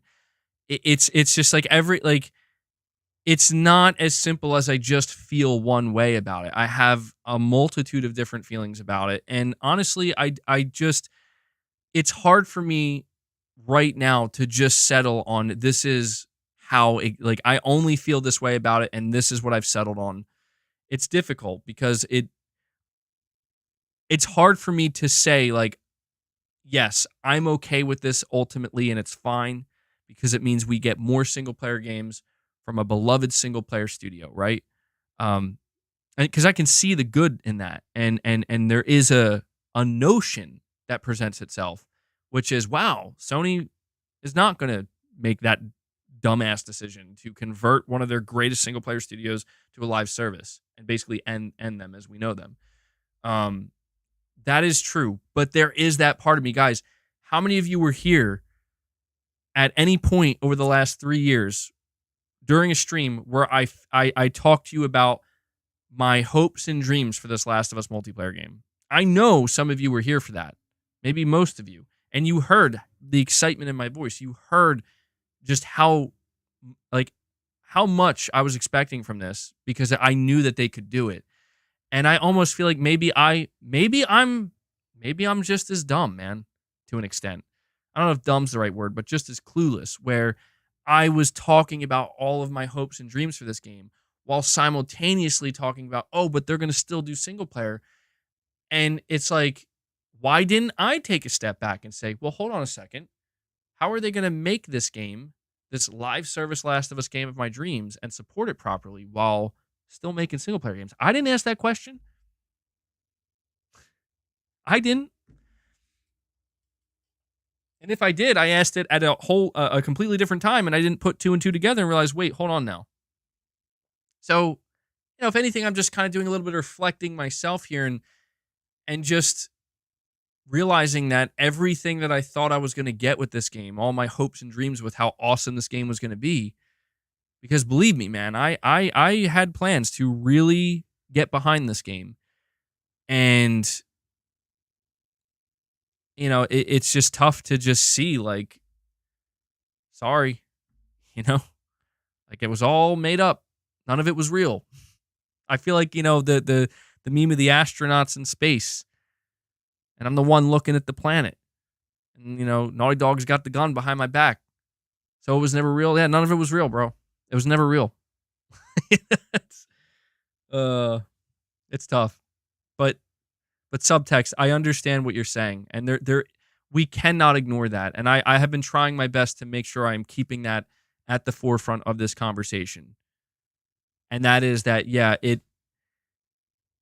in corporate America, in an environment where it is just about chasing as much money as possible and big paydays, it is reassuring to see that that doesn't always happen.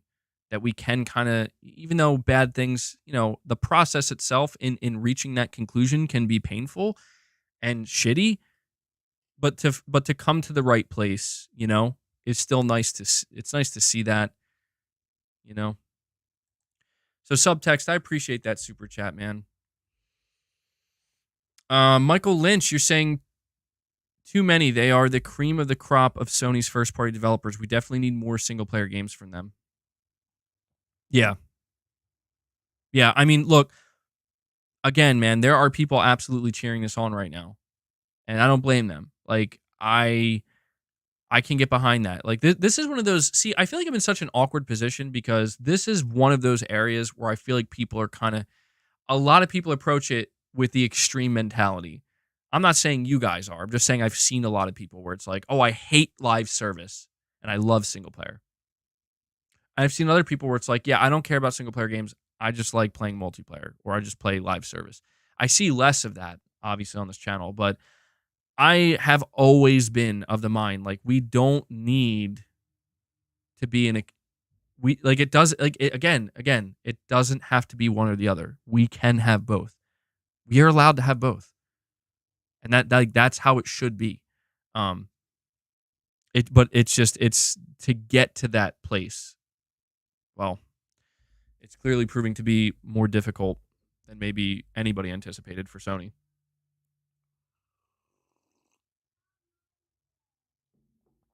You could make the argument.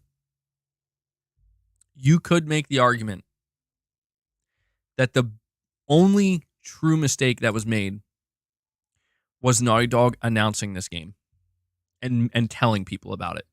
Now, granted, we would have found out anyway through job listings, so you kind of can't blame them. But you could kind of see how if they just never said anything and it kind of just went under the radar, because I saw somebody in the chat say, dude, games get canceled all the time. That's true. Do you know how much shit happens that we just don't know about? And it's for the best. It is for the best. Like, dude, I wish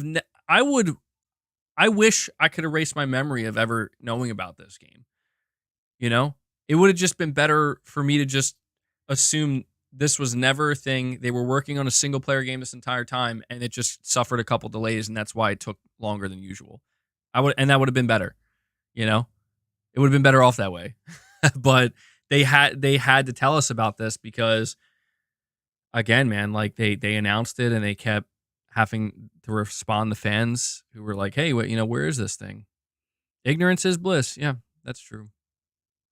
You're saying the first mistake was they made was not adding multiplayer to Last of Us 2. Yeah. You know what? Actually, yeah, I agree with that. If they had enough foresight at the time to just know, like, we should just do another multiplayer for The Last of Us Part 2, just like we did with the first game and Uncharted 4, and just stick with that. I agree. I think that would have, if you think about it, like, that would have ensured none of this would have ever happened. And we still would have, and the fans would have won too, because we'd be playing that game. I don't know. I mean, maybe we'd still, I'm sure, certainly, there's an audience of people that'd still be playing it. We have Alan L. Gould, his third time super chatting. Thank you so much for that, buddy. You're saying MBG, they didn't say they're canceling it. They just said they're not working. They're stopping working on it. Maybe Sony gives the project to a different studio like Haven or Bungie. Well, I pointed that out in my video yesterday. That is true, and I did notice that. They were very careful not to use the term cancel or canceled of any kind. Like, they didn't use this term in their write-up, but I think that was done intentionally. And it could be that, because let me read it here real quick just to make sure I don't misquote them. They say here, we know this news will be tough for many, especially our dedicated Last of Us factions community, who've been following our multiplayer ambitions ardently. Or sorry, I'm reading the thing below. They say, we realize many of you have been anticipating news around the project that we've been calling The Last of Us Online. There's no easy way to say this. We've made the incredibly difficult decision to stop development on that game. And then they say here further down, we are immensely proud of everyone at the studio that touched the project. The learnings and investments in technology from this game will carry into how we develop our projects and will be invaluable in the direction we are headed as a studio. We have more than one ambitious brand new single player game that we're working on here at Naughty Dog. So again, I feel like this is worded so specifically to kind of make it say, hey man, this is canceled, but what's like the best way we could spin this? We learned from this, and we're gonna take what we learned from this. It reminds me of when like Sony Bend announced that they weren't doing Days Gone 2. And they said, we're doing a new AAA IP. And there was so much disappointment from people who were like, what, dude, why are you not doing Days Gone 2? And they were like, well, hey, we're going to take everything we learned, like that whole experience of making Days Gone, and we're going to apply it to this new game. And it just really kind of softens the blow, I think, for people. Because, it's true. Like, I've seen developers expressing online that they feel like they did learn a lot. But dude, I got to read this to you guys. There was something I read from one developer that just made me truly feel depressed because of the way that they described this game. Check it out. He was working at Naughty Dog. I think he was clearly working on the multiplayer game, but he moved over to Firesprite. His name is Carl Morley, and he quote tweeted Naughty Dog's announcement, and he said, absolutely gutted, and gutted for all the awesome people I worked with on this. I learned more on this project than any other in my career and had more fun playing this game than any other multiplayer game before and since. Now, look, I know he's not going to come out and say, yeah, the game was shit, but that's a really, like, it was the best multiplayer game you've ever played. That shit has me feeling like, no, don't tell me that, man. I don't want to hear that. I don't want to hear that. Just lie to me, damn it. Lie to me. Tell me it was shit. Tell me it had to be canceled. I'm serious, though, man. That is crazy to hear. By the way, does it say I'm at 16 members or 17? Because it should say 17. I want to make sure it's accurate. He only played Redfall. It's like, oh, it's at 16? All right, we're actually at 17. Did I miss a membership shout out anywhere? Jake Skew, did I get your membership? Yeah, I think I did, right? All right. But yeah, man, that definitely felt a little bit soul crushing to read. Because it's not even like he said, oh, this was a really good game with a lot of potential. He's like, this was the best multiplayer game I ever fucking played. And I'm like, come on, man. And you know why that hurts so much? Because that's exactly how I imagined it being. As crazy as that sounds. I listen, man, you've heard me talk about The Last of Us gameplay and the universe of The Last of Us. And I've talked over and over again about how, dude, this is going to be, like, if they are putting the actual kind of care into this game that they say they are, this is going to be one of the best multiplayer games ever made. You're saying that's how you felt about Metal Gear Online for MGS4, and I feel like a lot of people will never know the amount of fun I had with that game. Yeah, dude, you want to talk? It was ahead of its time. Absolutely. MGO2 on MGS4, people just don't know. They don't know, man. And they will never know. They will never know. Now, granted, if you play it today, it probably doesn't hold up. Well, I don't think you can play it today unless you do it on the internet. You think MGO2 is mediocre? It had its, I will say it wasn't perfect. It had its issues. It definitely had its issues. But in a lot of ways, it was like, it just had so many systems, you know? No, I know what you mean. The one of the biggest flaws of the original Metal Gear Online and Metal Gear Online 2 is it was too easy to get headshots. You know? It was just like one, I don't know. It kind of made it fun, and it created a different layer of skill where you had to, like, people were doing like box popping and shit, which for anybody who doesn't know what that is, that probably it's as ridiculous as it sounds. But you would like box pop and stuff, and people would come up with crazy shit, man. And that's when, I'll be honest, like, that's when it started to lose me a little bit. I'm like, I just want to, I don't know. I don't want to have to worry about box popping to fucking not get my head blown off out here. It's the most Metal Gear mechanic I've ever seen, though, bro. Leave it to Kojima to create a game, like a gameplay loop that somehow facilitates the use of, like, just imagine a battlefield of like 12 players or 16 players or something like that, and it's like a TDM, but like almost everybody is popping in and out of boxes as they're trying to shoot each other. That's Metal Gear Online, bro. And you might think to yourself, well, that actually sounds on point. That sounds like exactly what Metal Gear Online would be like. Yeah, you guys should look it up. Maybe I'll save it for a members lounge. If they had PUBG with Metal Gear mechanics, that would be great. Yeah, I agree. PUBG felt like it could have been like an evolution to an extent of like MGS4's mechanics. Because MGS5 had online, but MGS5, I think they oversimplified it a little bit too much.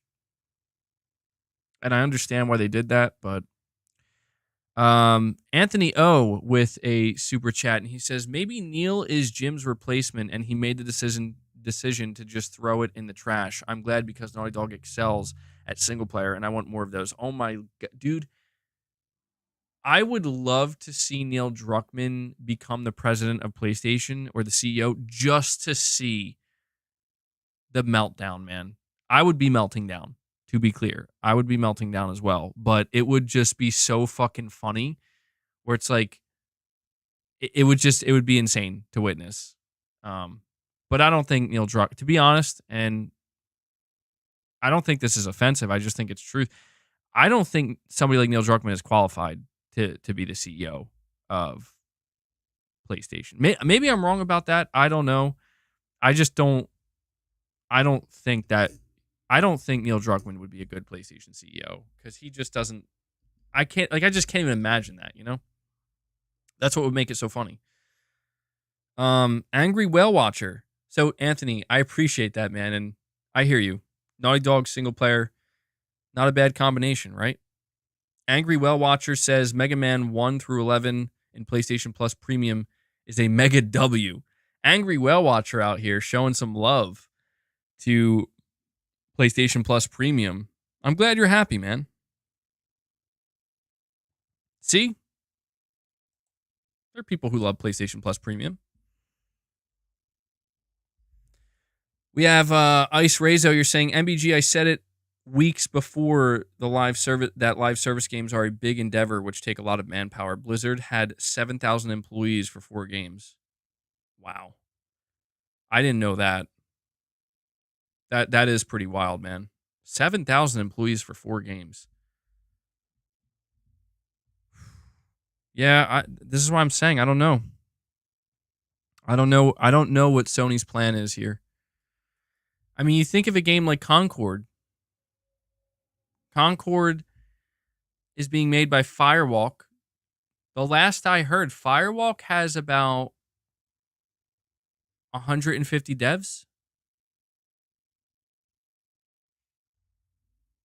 How are they going to fare? What is Sony cooking? I don't know, man.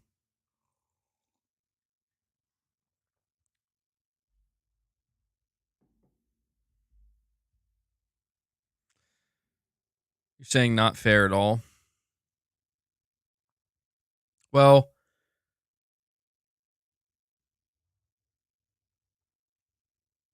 I mean, look, man, if it turns out at the end of the day, if it turns out that Sony's approach to trying to find live service games or like create live service games, if the whole thing just flops and goes to complete shit and it's a complete failure, I think Sony's way forward after that is extremely obvious. And in fact, they may have already decided this. It's not something that can be executed overnight. And they may have already decided this. And I think we will learn this in 2024. We're going to talk about Totokism. Totokism might just be, you know what? We can't do this. We're not going to do this. We're going to follow in Microsoft's footsteps on this one.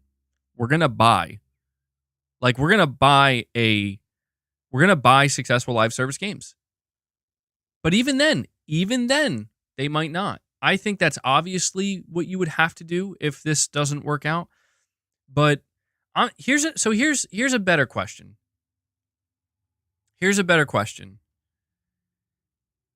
What does Sony do if they come to the realization, or just the way it works out is you can't make successful live service games, and you tried to buy some successful live service games with Bungie and Firewalk and Haven, and they didn't work out. Even Bungie didn't work out. Like, this is how it all pans out. It's just like that. At the end of the day, Sony, you tried and you failed. What do they do?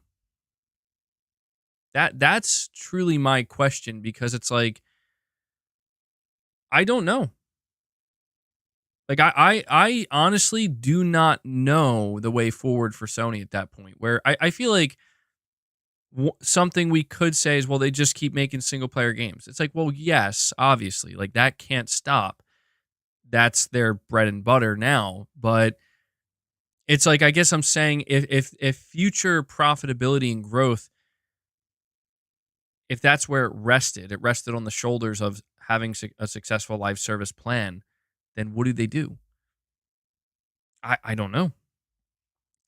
And we have another legend here, Herpy Derps. I saw you dropped a $20 super chat, so I'm sorry I didn't get to that yet, man. But Herpy Derps comes in and drops a 10 bomb on us. He does it. He gets us over the line. He gets us beyond 25 members. He crushes the goal. Guys, I want to see some W's flowing in the chat for our friend Herpy Derps, doing some heavy lifting here for the community. Thank you.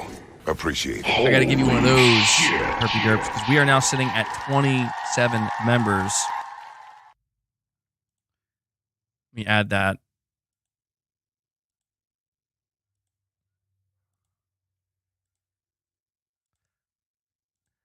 This is what happens when my software's glitched out. I got to sit here and slowly 1, 2. But we should be at 27 members. Dude, thank you so much, man. I really, really, really appreciate that. Absolutely huge numbers here you guys are doing. I appreciate all the consistency that you guys show when it comes to support, man. Means a lot. It does. So good stuff, Herpy Derps. And I'll get to your super chat soon. I'm almost there. I just keep going off on these tangents, and I can't keep up. I do apologize for that. Am I saying a lot? Yeah, I've been doing that. I have been doing that. All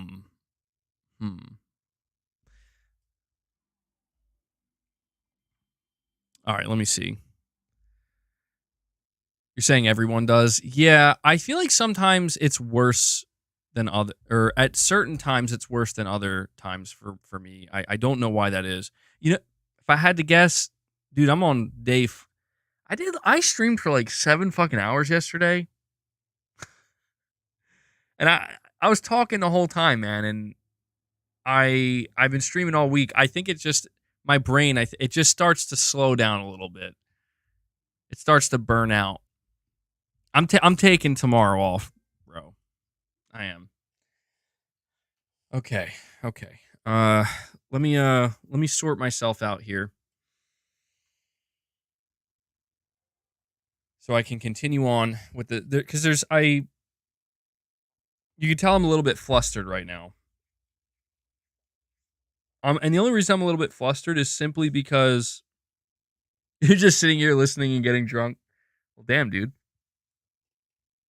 Sounds like you're having a good time. I'm just a little bit flustered only because I'm going to have to start just writing some of this shit down or typing some of this shit up. Because I go in, like, there's so many things I want to say in such a specific way, and I end up just getting so lost, you know, where I am just all over the fucking place with the things I'm saying. And I think by the time I conclude my stream, I have said everything I wanted to say, but it is just in such a chaotic way. Maybe you guys like that, though. I don't know. And then you throw the super chats in there, and I'm fucking in space somewhere, man. But as long as you get it, that's what matters. All right. I don't write anything down before the stream. I do not. No. Well, so a lot of times what I will have is maybe some tabs up, certain articles to reference. But no, generally speaking, I don't write anything down. I'm insane. I know. I'm absolutely, and it shows. All right, let me see here. We have Zombie Dragon. You're saying a perfect example of why the last post multiplayer apply wasn't that good. they didn't ship it with The Last of Us 2 remake. I think you meant to say, if I'm reading, I think there was a couple typos here, but I think you're saying the first Last of Us multiplayer, Factions 1. Is that what you're referring to here, Zombie Dragon?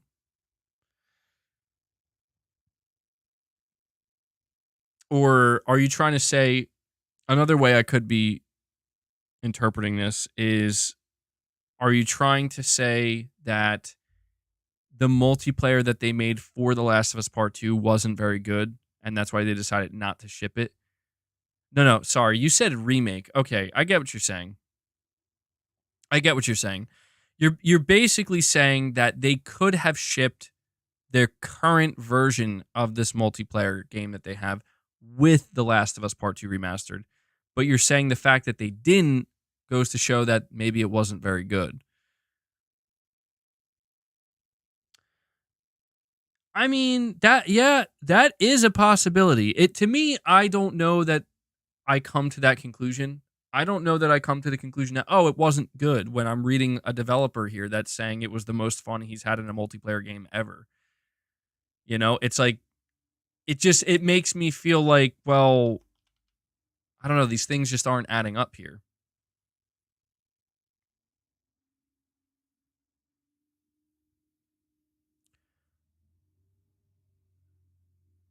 I'll be honest with you guys. I've been kind of sitting here waiting for something significant to leak.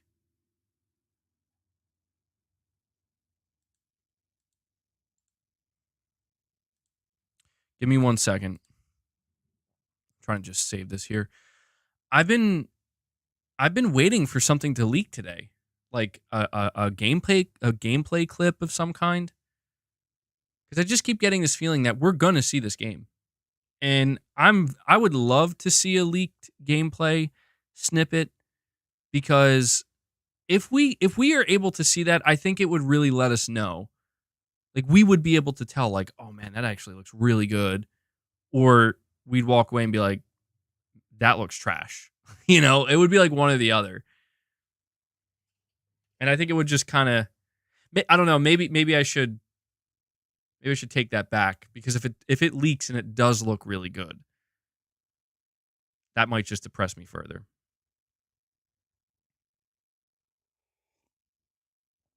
MBG, did you see the worldwide sales estimates for November? PlayStation outsold Xbox and Nintendo by around 2 to 3 times. That's crazy. Yeah, that is pretty crazy, man. That is, I was going over PlayStation sales data yesterday, and come on, Sony, slow it down, man. We need to see that competition. But yeah, that is crazy. You're saying you're sort of over The Last of Us at this point? Yeah, I would assume that one of the new games they're making is The Last of Us Part 3. Like, that is one of the multiple single player games they have in development. But I also think that they have a new IP in development. And I'm very interested to see what a new Naughty Dog IP looks like. We have Nick Man. He says, whether you love The Last of Us 2 or not, Naughty Dog took me on an unforgettable emotional journey with this game that no developer has ever come close to. Well, yeah, it's a tough one, man, because like the more I remove myself from The Last of Us Part 2, the more, as weird as it sounds, like, it's like the more respect I gain for it, because I just don't feel an actual investment in it, and I feel like I can just look at it from a more objective standpoint. And part of that objectivity is not really caring so much about the narrative itself, but just the level of expertise on display, generally speaking. And that's why I feel good ultimately about Naughty Dog saying we're just going to stick to making single player games, because it's like, okay, I can live with not liking The Last of Us Part 2 and it not being narrative wise what I had hoped for. I can live with that. Um, it doesn't mean I didn't love The Last of Us 1. Last of Us 1 is one of my all-time favorite games, if not my all-time. Like, it still holds up. It always will. Uncharted, people love it. People even still look back at Jack and Daxter. So I don't want to just completely write off Naughty Dog and make it seem like they have no future. Because I just think that's unfair. I do. I think it's unfair because it's like, come on. They still have a ton of potential. And I'm willing to go into any new game they make with an open mind and allow them to surprise me and hopefully delight me, right? And be like, wow, this is awesome. But I do think at the end of the day, they're still just a very extreme. They're just an extremely talented development team that knows what they're doing. They do have a level of expertise that I think is quite rare, and it would be a shame at the end of the day if they were like, and we're just going to trade that in to just adopt the Bungie mentality of, you know, produce now, get it out. What was the quantity over quality or something like that? I forget the different rules that Bungie have when it comes to the way that they output their content. Maybe somebody can remind me, but I definitely wouldn't want to see Naughty Dog or any Sony studio that makes single player games trade that in for that. That would be disappointing no matter what, because it's just, it feels like you're you're choosing to waste your potential. I mean, has anybody sat here and thought, what if Bungie became a single player studio? I know that sounds crazy, but I just, that's what I mean though. Like, it would be like, what if Bungie just said, you know what, we're done with Destiny and we're canceling Marathon and we're just gonna make a single player narrative driven game. Like, wouldn't that just be like, what? Like everybody would, yeah, they that's true. They've made great single player before, but it's just considering their history for the last, they probably, you know, honestly they probably still could make a good single player game, but it would just be like, but haven't you guys invested in like learning how to develop a live service game successfully for like the last 10, 12, 15 years, whatever it might be? And yeah, it just it seems antithetical to what they are at this point. And that's why I don't think, if Bungie said like, "Hey, we're going to stick to live service." I think people would be like, "Yeah, that's a smart idea." But maybe not. I don't know. Now you kind of got me thinking. But Herpy Derps with a $20 super chat. Sorry to keep you waiting, man, and thank you for the support, buddy. You're saying ever since Neil Druckmann took charge of the studio, it has gone downhill. They have the audacity to charge $10 for a so-called remaster instead of giving it to the fans for free as an apology. Even God of War Valhalla was free. Yeah, I won't lie, man. The timing of the God of War DLC release and The Last of Us Part 2 remastered, I don't have interest in The Last of Us Part 2 remastered in terms of playing the story. I just have zero interest in that. But the even the $10 upgrade isn't, I don't know, to me that's not that offensive because it's like, it's $10. But this is what I kind of mean, where it's like, you know what I think Naughty Dog really needs right now?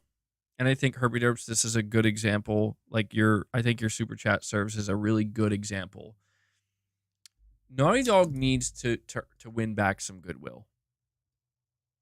That's what they need to do.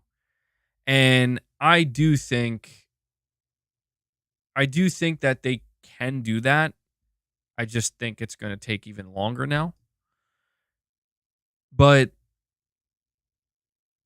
we are at a point with Naughty Dog where, yeah, people are upset about what they're doing with The Last of Us Part 2 remastered. Not because, again, I don't think it's because of what it is. Because I think everybody at some point anticipated, like, of course, The Last of Us Part 2 is going to make its way to PS5. But it's because of, again, like, well, you just sold us The Last of Us Part 1, and we were questioning if we really even needed that. And The Last of Us Part 2 was a lot more divisive than I think people anticipated, or that certainly that the fan base anticipated. And, you know, it's just it's the timing, man. They are burning rapidly. You want to talk about like under Neil Druckmann's leadership? It seems to me underneath Neil Druckmann's leadership, they are eroding their goodwill because things like Uncharted 4, things like The Last of Us, things like Uncharted 1 through 3, things like Jack and Daxter, these are all things that garnered them immense amounts of goodwill. And it really seems like since like 2019 or 2020, from that point forward, they've been really burning. Like if the goodwill they earned was a candle, they're burning it at both ends.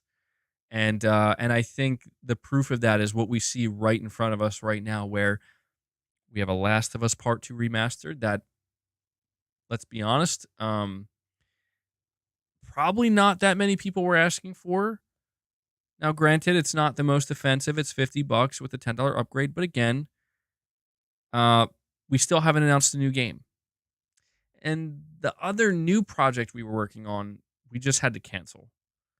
So it's like, yeah, that's a potent combination right there. You just lost a lot of goodwill. Yeah, no, I get what you're saying, Herpy Derps. You're saying you honestly don't care about the $10. It's just the point.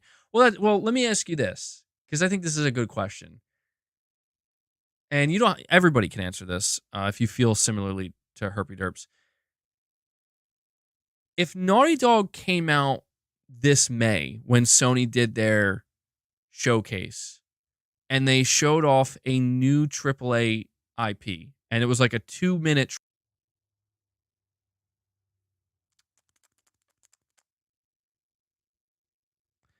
All right, we're back. Yeah, the connection dropped for a moment. We're okay. We're good. No worries. No worries. It's Sony warning me. They're like, bro. I would recommend refreshing if you guys can hear me.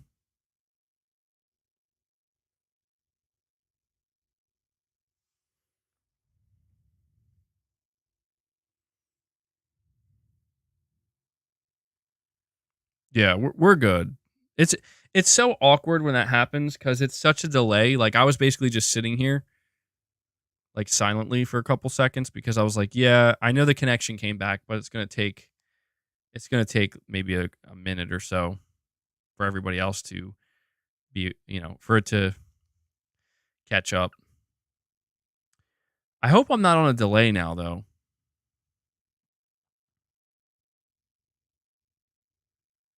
So let me ask that question again.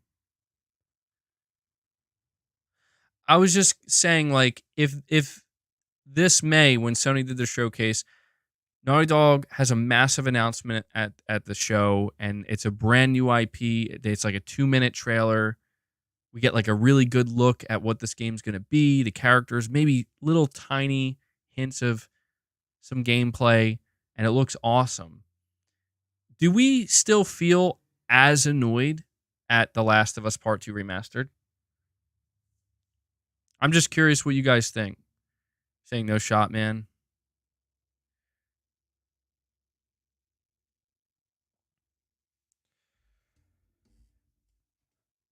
Saying nah, we'll forget about it then.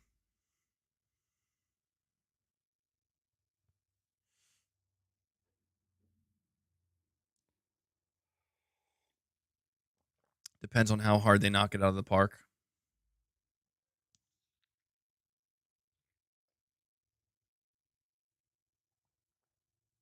Jakey Stee, you're saying you don't really feel annoyed right now because you don't have to buy it. You're saying 50-50, depends on the game. Most of us are still salty.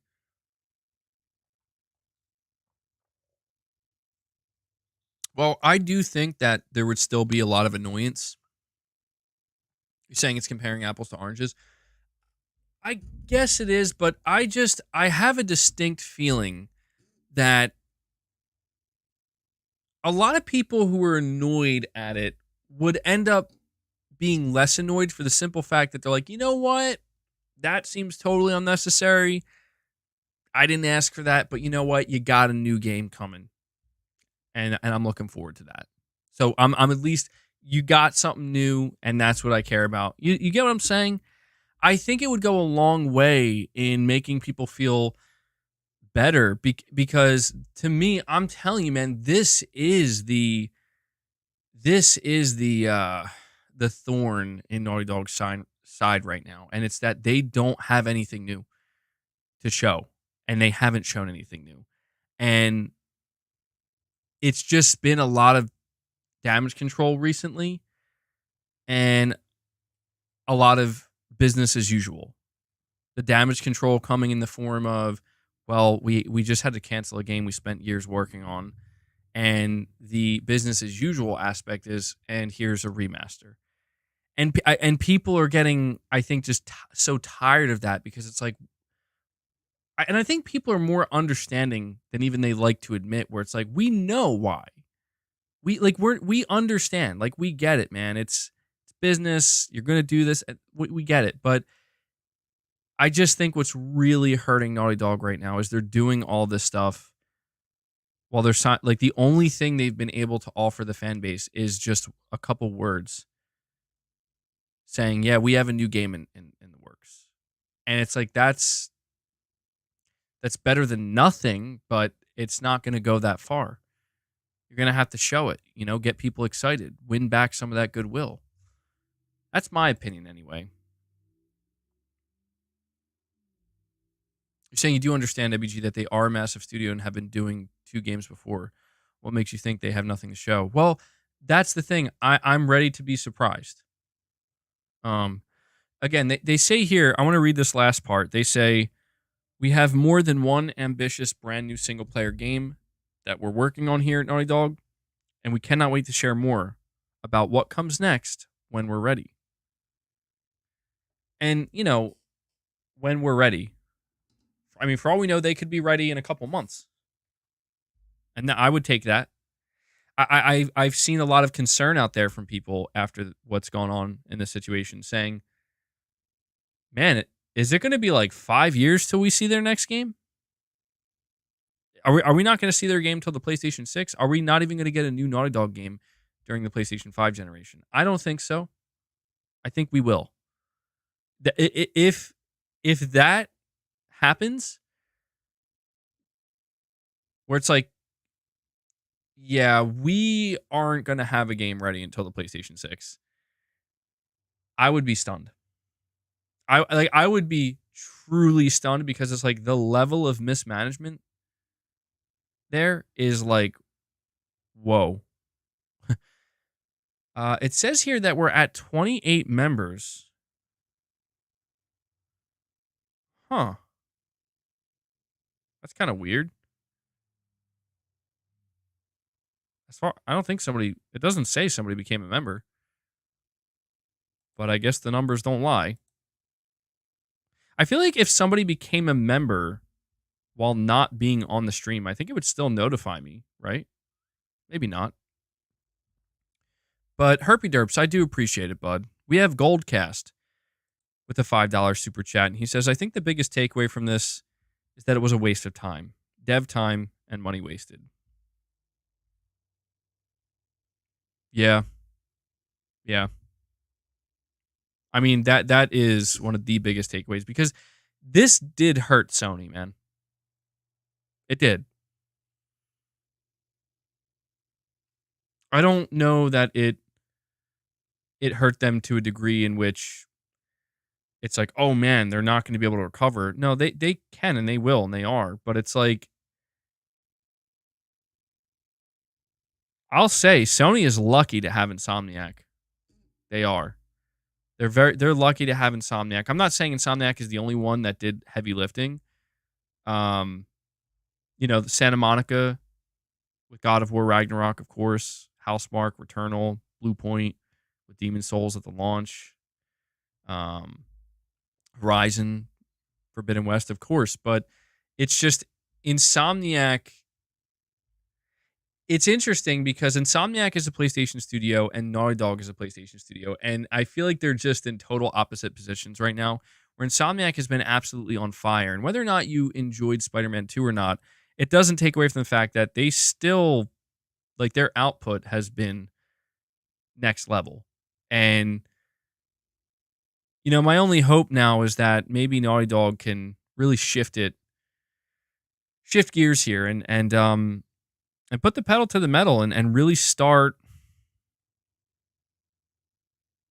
grinding, and getting back on the horse and just get it. I don't know that Naughty Dog could ever have the same type of output at like as quickly as Insomniac. I feel like they're I don't know. It's maybe they could, but I just hope we don't have to wait until the PlayStation 6 because man, that would be disturbing.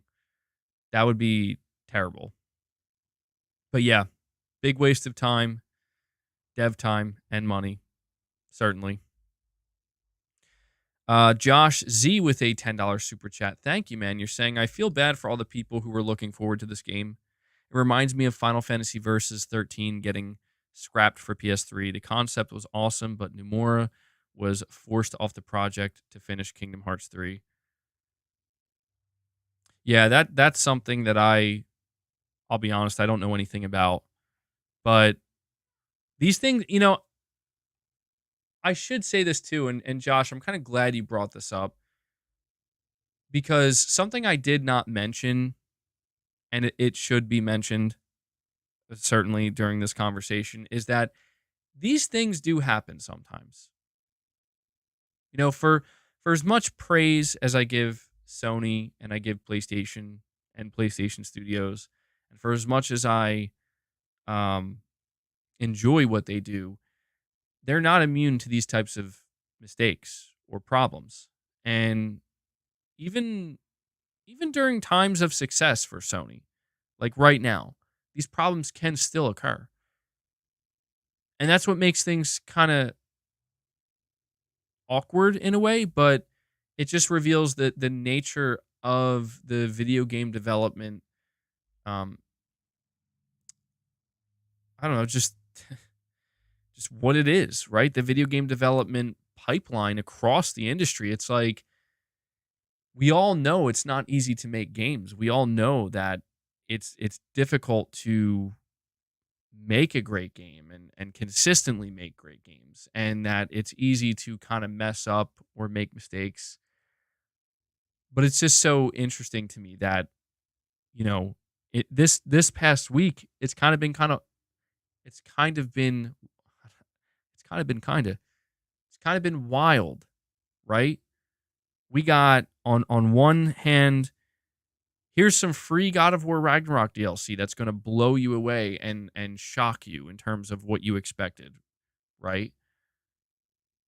And here's a massive leak regarding the PlayStation 5 Pro and its specifications. And here's the cancellation of the Last of Us online game. And here's some PlayStation 5 sales data where the PS5 is just an unstoppable force right now. It's it's just all over the place. And I think it just highlights a couple of things. I think it highlights how big PlayStation is in terms of how many different moving parts are there. And I think it also highlights how as I've always said, you got to be able to take the good with the bad and the bad with the good.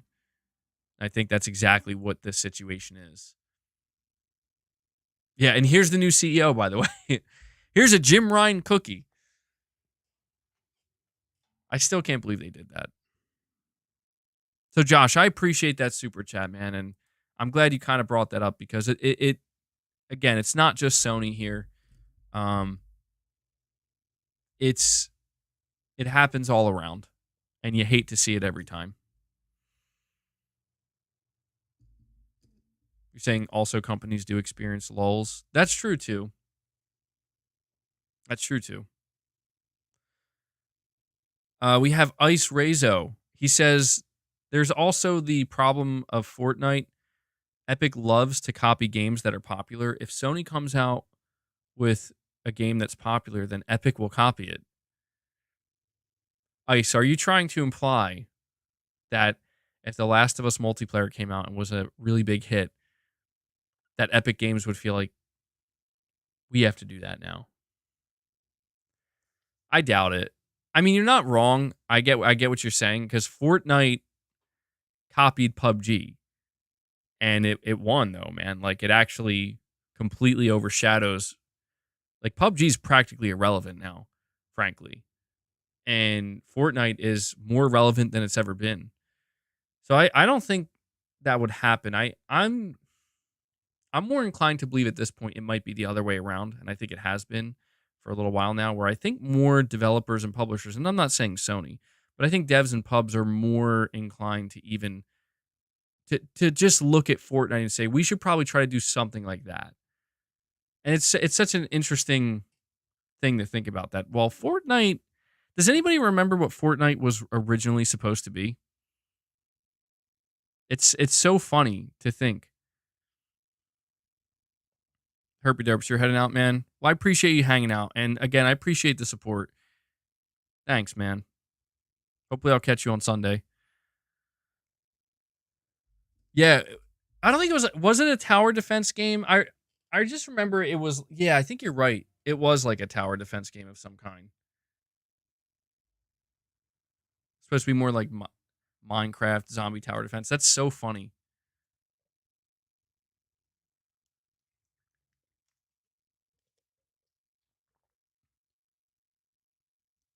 It was a survival crafting game.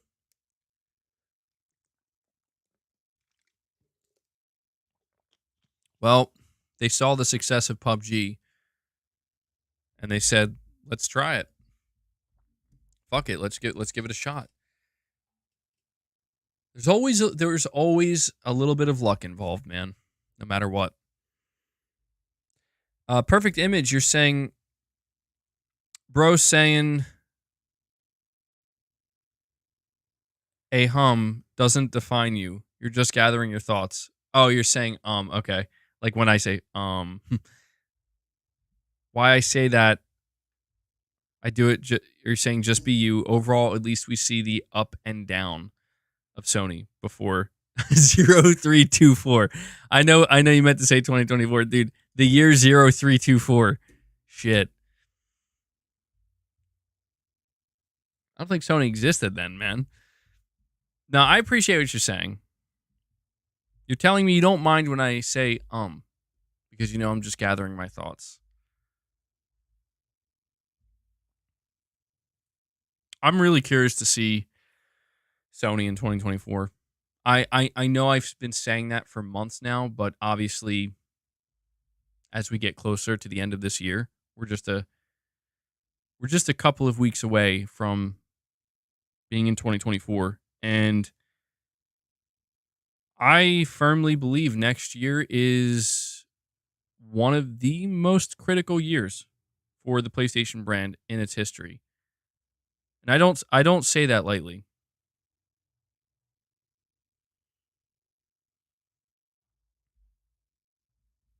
Sony, they have a lot going for them.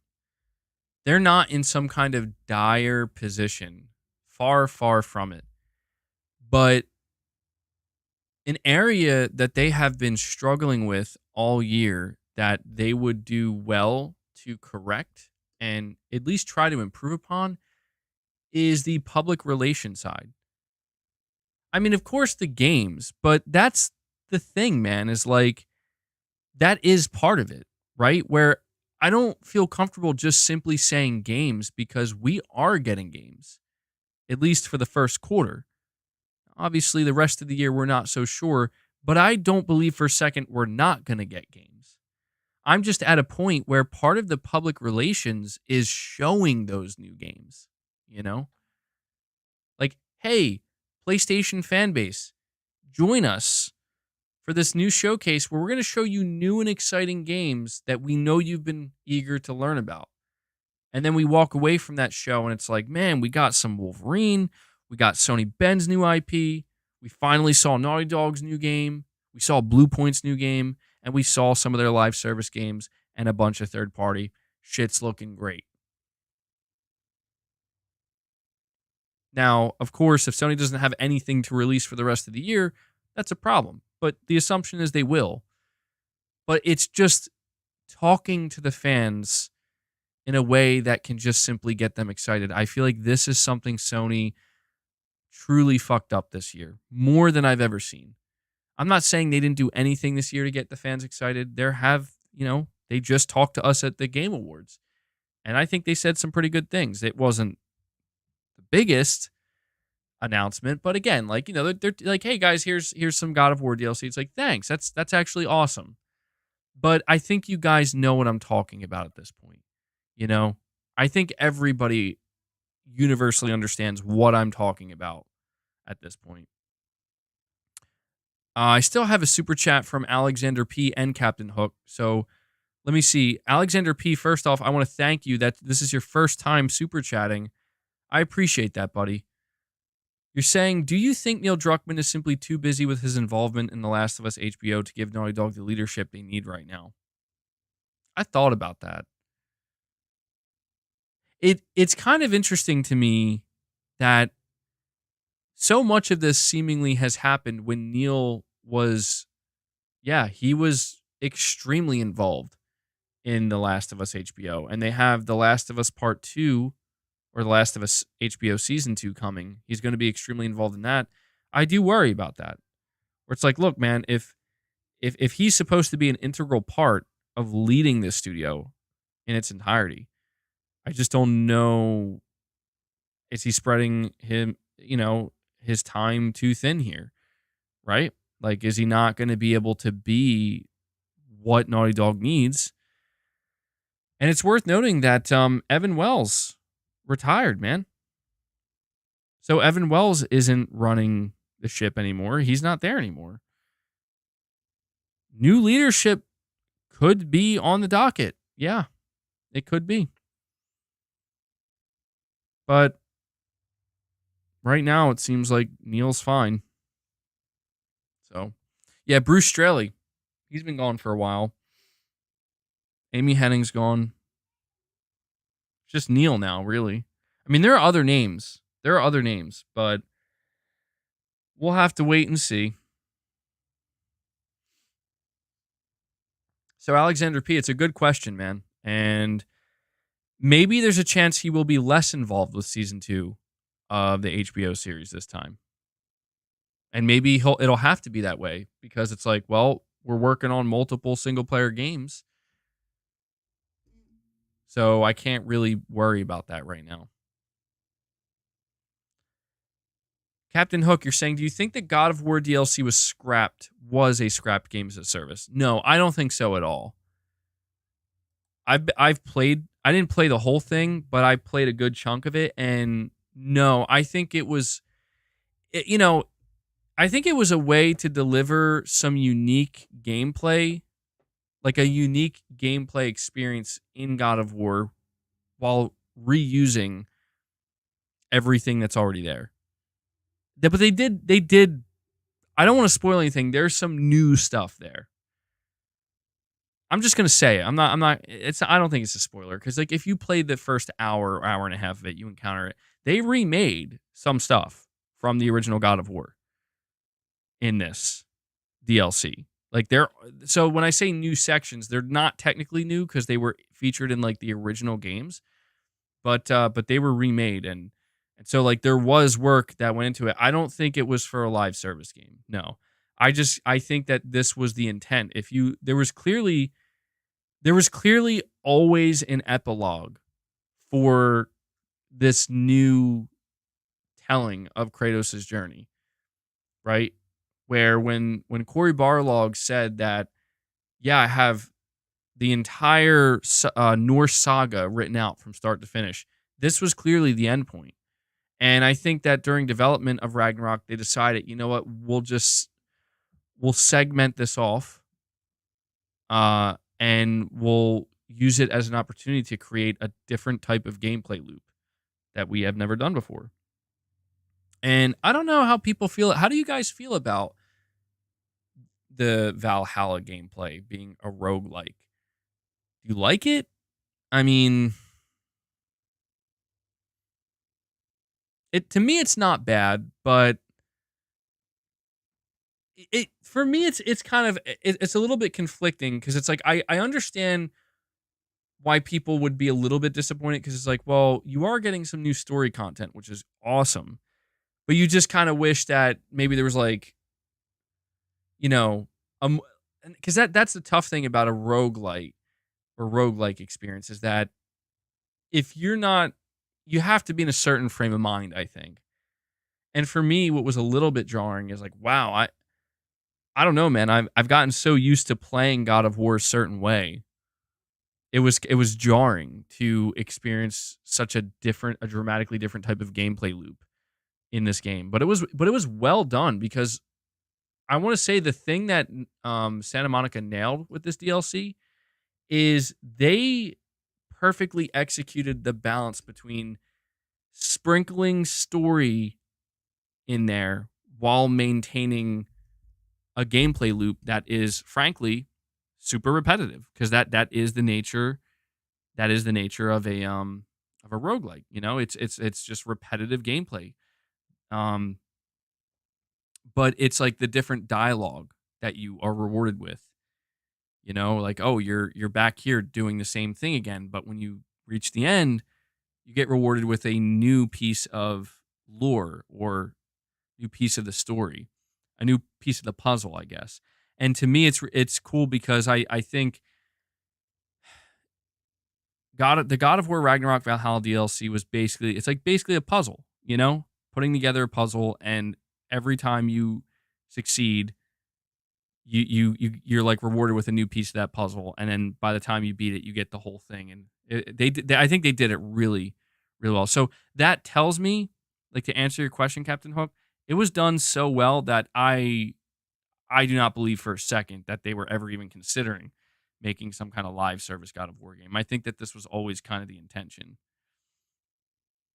And maybe we'll get some insight into what inspired them to do this.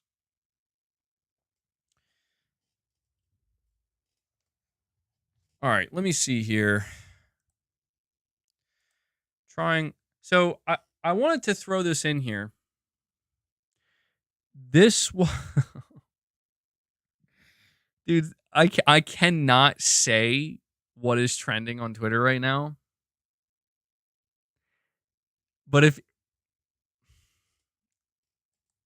I don't understand. I literally can't say the word. I cannot say the word that is trending. It's two words, and it's I would, if it didn't take so much time for me to do it, I would take a screenshot and no, I couldn't even do that either. It doesn't matter. Anyway, I wanted to talk about this real quick. I'm sorry to tease you guys like that. Dude, all right. Look, it just updated. Never mind. All right, it doesn't matter now.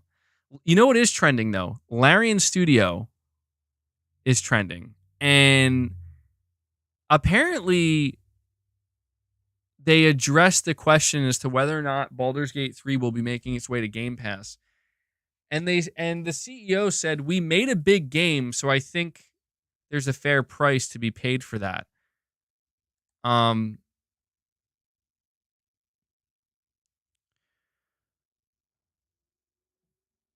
Baldur's Gate 3 is now available on Xbox, but don't expect it on Game Pass anytime soon. Speaking with IGN as part of a sweeping spoiler-filled interview, Larian Studio founder Sven Vince, I don't know how you say it, explained why the award-winning role-playing game won't be part of Xbox's subscription service. "Oh, we always said from the get-go it wasn't going to be on Game Pass. It's not going to be on Game Pass." This is what he said when he was asked whether the studio tried to get it on the service. Describing it as a sensitive question, he pointed out that Larian Studios is in the business of making a game that has a beginning, middle, and an end. He also touted Baldur's Gate 3's lack of microtransactions, which has been praised in some quarters. "We made a big game, so I think there's a fair price to be paid for that, and I think that is okay. We don't charge you for any microtransactions on top of it, so you get what you pay for. Up front, it's a big, meaty game. So I think that should be able to exist as it is. This is what allows us to continue making other games. You love to see it. You love to see it. Not necessarily that, you know, this isn't about Game Pass not getting games. This is about, it's again, man, it is just the simple logic of this is how we are able to make other games. We create something that we believe is value and has something of value, and we charge for that, and we make the money from that, and then we take that money and we put it into the new thing, and we rinse and we repeat. And I'm just glad to see that, there are still development teams out there that are just able to shoot straight and make it clear that no, we are not putting our games on a service, because that's not how we make our money, and we believe we made something worth paying for. Good. Just had to point that out. I thought it was pretty it's about BB12 out here. Phil Spencer living in BB12's head with the quotes. But I'm not surprised, man. I think anybody who was expecting Baldur's Gate 3 to go into Game Pass was, really? I don't think so. It's a huge success. It's a game that has so much attention on it.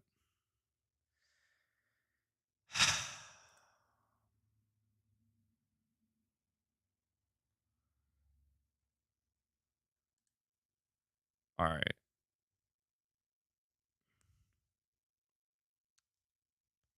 Should Sony give up on its live service plans?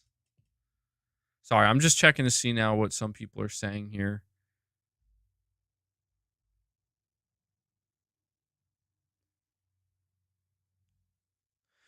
Check this out. See, Xbox players do buy games. Check this out. Like see, this is good to see.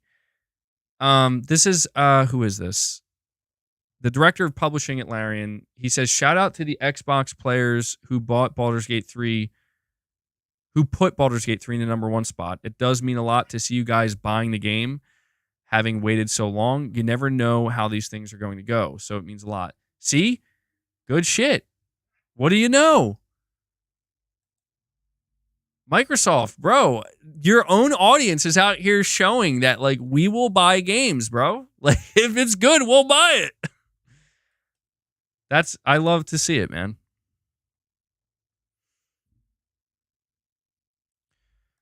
All right.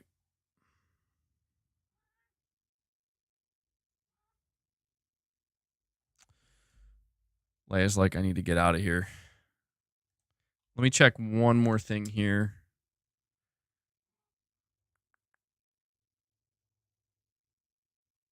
All right. So at this point, I'm going to kind of defer to the chat for a little bit. I'm not doing a members lounge today because, again, this was just kind of a bonus stream.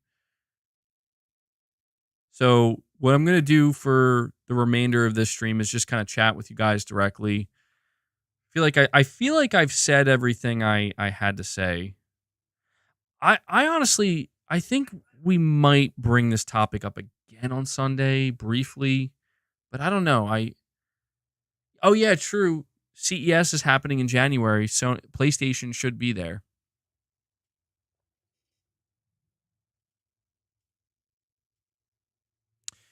Hold on, I gotta let Lay out.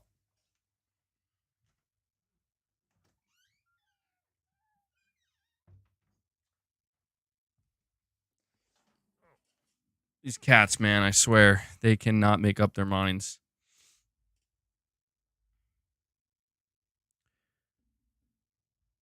Get some fresh air, MBG. I feel like you've been. Well, you feel like I've been on 8 hours a day. Well, so this stream is at the 2 hour and 45-minute mark.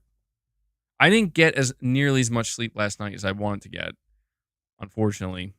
So I'm definitely feeling tired, for sure. But I don't know. I just feel like there's a lot. See, the thing is,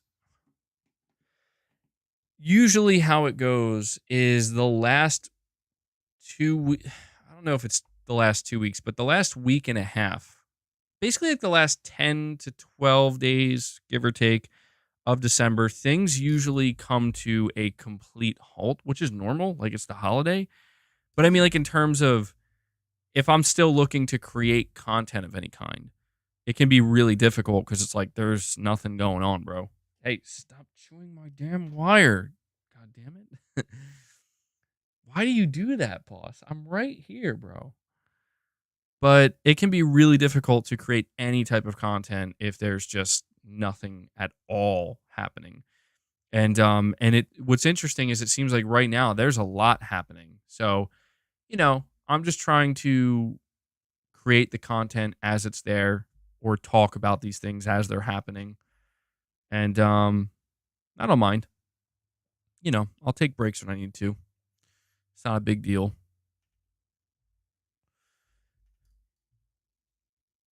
There's no way, dude. Come on. Come on. Boss is specifically chewing my microphone cord. Like he's trying to disconnect me. Baldur's Gate 3 is selling faster than Elden Ring? No way. Really? That's kind of hard to believe.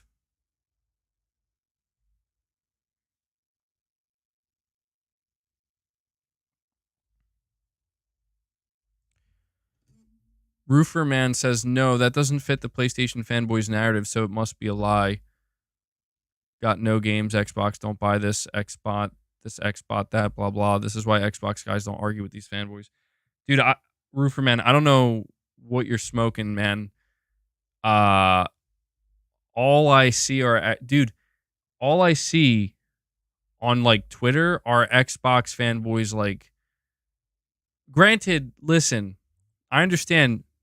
My view of this might be skewed because I am a PlayStation content creator, so maybe I see it a lot more than the average person. But I put out this tweet yesterday. Let me read this to you, just to show you. I'm gonna read these things word for word, and you guys just give me your thoughts on this. All right. I put out this tweet. I said The Last of Us multiplayer game officially being canceled is sad, but the fact it was done so Naughty Dog could continue to produce single-player games is ultimately good. They confirmed, I said 2 new single-player games, but they confirmed multiple single-player games are in development. The mismanagement is clear, but this is a course correct. That's what I said. Hold on, I have to get Boss out of my room. He's aggressively chewing my wires.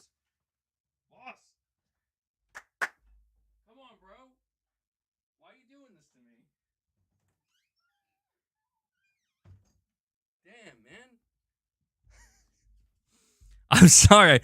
I've never seen him chew my wires that aggressively. I had to actually get him out before he disconnected my stream, man. He's like, "Where are my fucking drugs?" Anyway, that's what I said. Dude, what the top message or the top reply, with respect, this is an L. I guess I appreciate the with respect part. If this was Xbox, you'd be talking about dysfunctionality and an inability to manage their studios. Keep that same energy. Bro, this is what I'm saying, man. Like, I literally said in that tweet, the mismanagement is clear.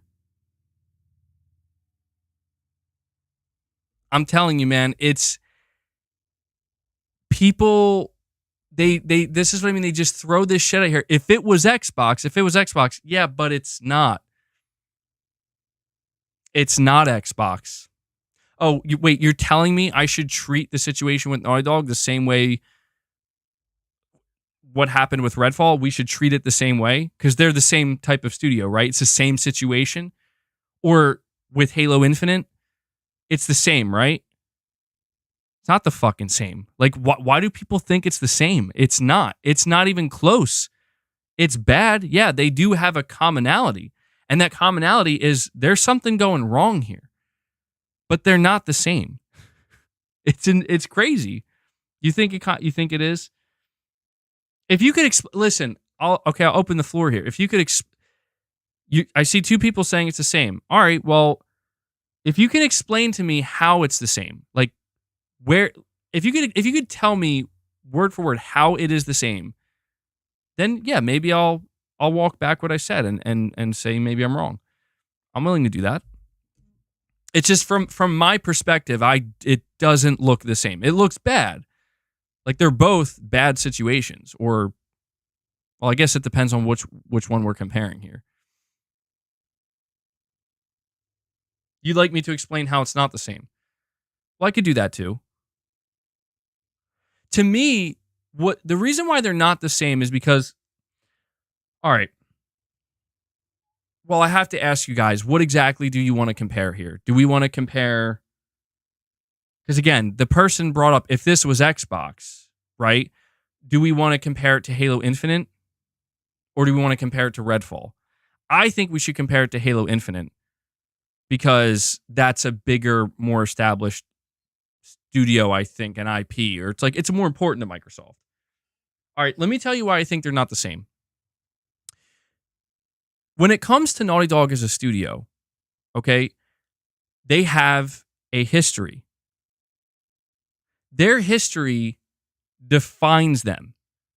And part of that definition is they're a very, very good studio, right? And that definition wasn't just willed into existence, like as in, oh, if we just say they're a good studio, then they're a good studio.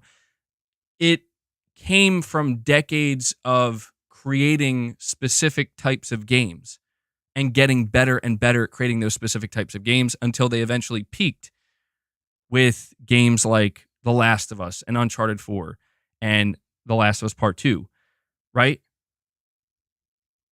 To whereas if we look at 343 Industries, you would have to be fucking high to think that 343 Industries can be compared in any way, shape, or form to Naughty Dog as a studio, in terms of competency, in terms of talent, in terms of history, in terms of production, in terms of quality. They are not comparable. And that's where this argument ends. They are dramatically different studios with dramatically different histories, and they cannot be compared. So this idea, again, if this was Xbox, guess what? I meant every fucking word I said about 343 Industries back in 2020 when they revealed Halo Infinite. Right? I meant everything I had to say about what the fuck are they doing? What is Microsoft doing? And guess what? I mean it here too when I look at Sony and I look at Naughty Dog and I say, what the fuck are you doing? But at the end of the day, one studio was smart enough. And look, again, you fanboys or people who want to hate, you can call it damage control, but you know what would have been a fucking true disaster here? And I don't think this would have happened because Naughty Dog just seems, again, it sounds like the game was good, but imagine they fucking came out and they showed their first gameplay trailer of this Last of Us multiplayer game and it was a fucking joke. It was a joke, right? Like, holy shit. Like there's memes now being created, like Craig level memes, because it looked that bad. Now that would have been a fucking disaster. That I would have been like, oh, Sony, you done fucked up here, bro. Like, you done fucked up. Now, they still fucked up. Like, this is still a fuck up, to be clear. But when the studio says, you know what? We aren't going to show you anything. In fact, we're just going to cancel it. But we're going back to the thing that brought us where we are today. The thing that people respect us for. I can respect that. What I can't respect is this idea that, again, you want me to compare, and I don't talking aggressively to my audience. I'm not talking to you, but like people like this on Twitter who's like, if this was Xbox, the difference between the leadership at PlayStation and the leadership at Microsoft is Phil Spencer said Phil Spencer signed off on that Halo Infinite demo, bro, back in 2020. He gave his stamp of approval. And then acted like, oh, you know what? I fucked up on that. My bad, guys. In this case, Naughty Dog is like, we're not even going to fucking release the game. Not because it's bad, not because we don't believe in it, but because we can't support it. How the fuck are they the same?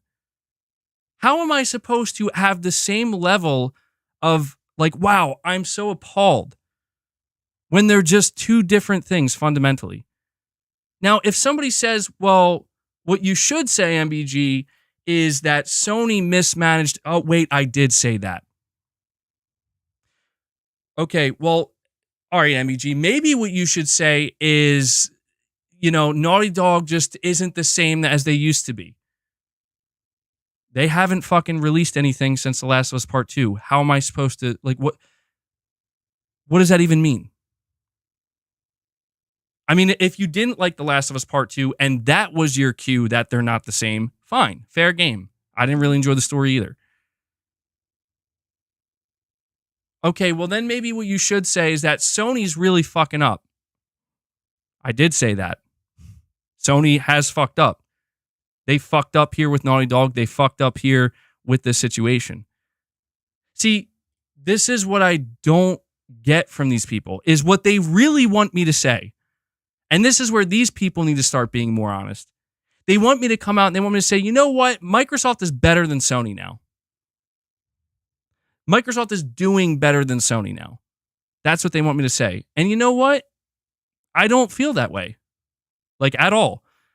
So if you want me to lie and say something that I don't believe is true, I'm not going to do that. If you want to believe, if that's how you feel, then go ahead. Who gives a shit, man? Go enjoy Xbox then. Like, dude, do you know, I came across people when Redfall came out, they were like, I'm playing it anyway. MBG. Yeah, that's right. I'm playing Redfall anyway. I don't give a shit. And I'm like, go ahead, bro. Like, more power to you, man. Have fun. I'm not here to tell you not to enjoy your platform. I'm here to point out a fucking problem. Well, keep that same energy. You fucking keep that same energy. Like, seriously, come to my fucking stream and listen to the praise I'm giving Hellblade and Overdose. You keep that. But will you? Come on. Go watch my Game Awards stream. Go do it. Go. Oh, wait, hold on. Did you watch any of the? Here's another one for you. Now I'm just having fun. Here's another reply. I'm sick of you fanboys spinning this shit like it's all good. 2 games I was most hyped for were Factions and KOTOR Remake, because, KOTOR Remake somehow makes its way into this conversation. I'm sitting here with my dick. Wow, my voice just cracked. I'm sitting here with my dick in my hand eating shit. That is a literal, real reply I got on Twitter, bro. I got it, dude. I got to admit, this shit is kind of amazing because it's like, that is, wow. Okay, this guy is, he is very up. I can't help that man feel any better. Dude, I think your problems go beyond what's happening with Naughty Dog right now, bro. I think your problems go beyond what's happening with Naughty Dog. Thanks for the visual. No problem, bro. Clip that shit.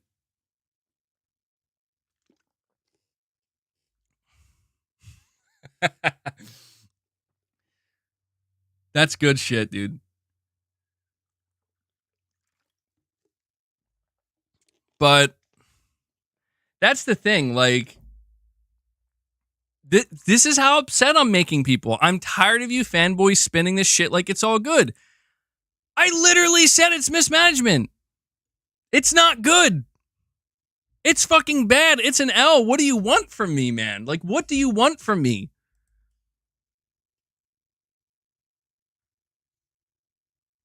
I can't wait for The Last of Us Remake Remastered and The Last of Us 2 Remake.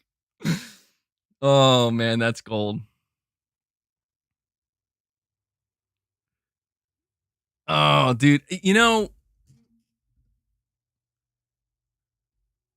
Hold on. Spare me that crap. You wouldn't be saying this if it was an Xbox studio that did this. You'd be preaching all manners of doom and gloom and how Xbox can't manage studios, shaking my head. Who are these people, dude? Oh my God. I have to delete my Twitter. I have to delete my Twitter. I have to because these people don't know. They don't know. Where have you been? Have you come to any of my fucking streams? Have you, like, keep rage farming. But it's like, seriously, where are you at when I'm having my 4-hour meltdown streams about Sony and Bungie and their fuck up and the live service and the PS Plus price increase? Where are you people? Where are you people? They're not there, man. They're not there. That's the thing. That's the thing that gets me. You're right. They're busy on Twitter. They're busy on Twitter watching out of context clips of me, thinking they know the full picture and they don't know jack shit. They don't know jack shit. Or they're busy watching other content creators that are watching sections of my streams and cherry picking what they want to what's the easiest thing for them to react to and lose their shit on. I get it. It's all a show. It's all about the clicks and getting the viewership and keeping your audience happy. But for fuck's sake, if before you come out here and paint me as just some kind of insanely blind individual that only shits on Xbox and only hates on Xbox and never has anything critical to say about Sony, please go watch like my content.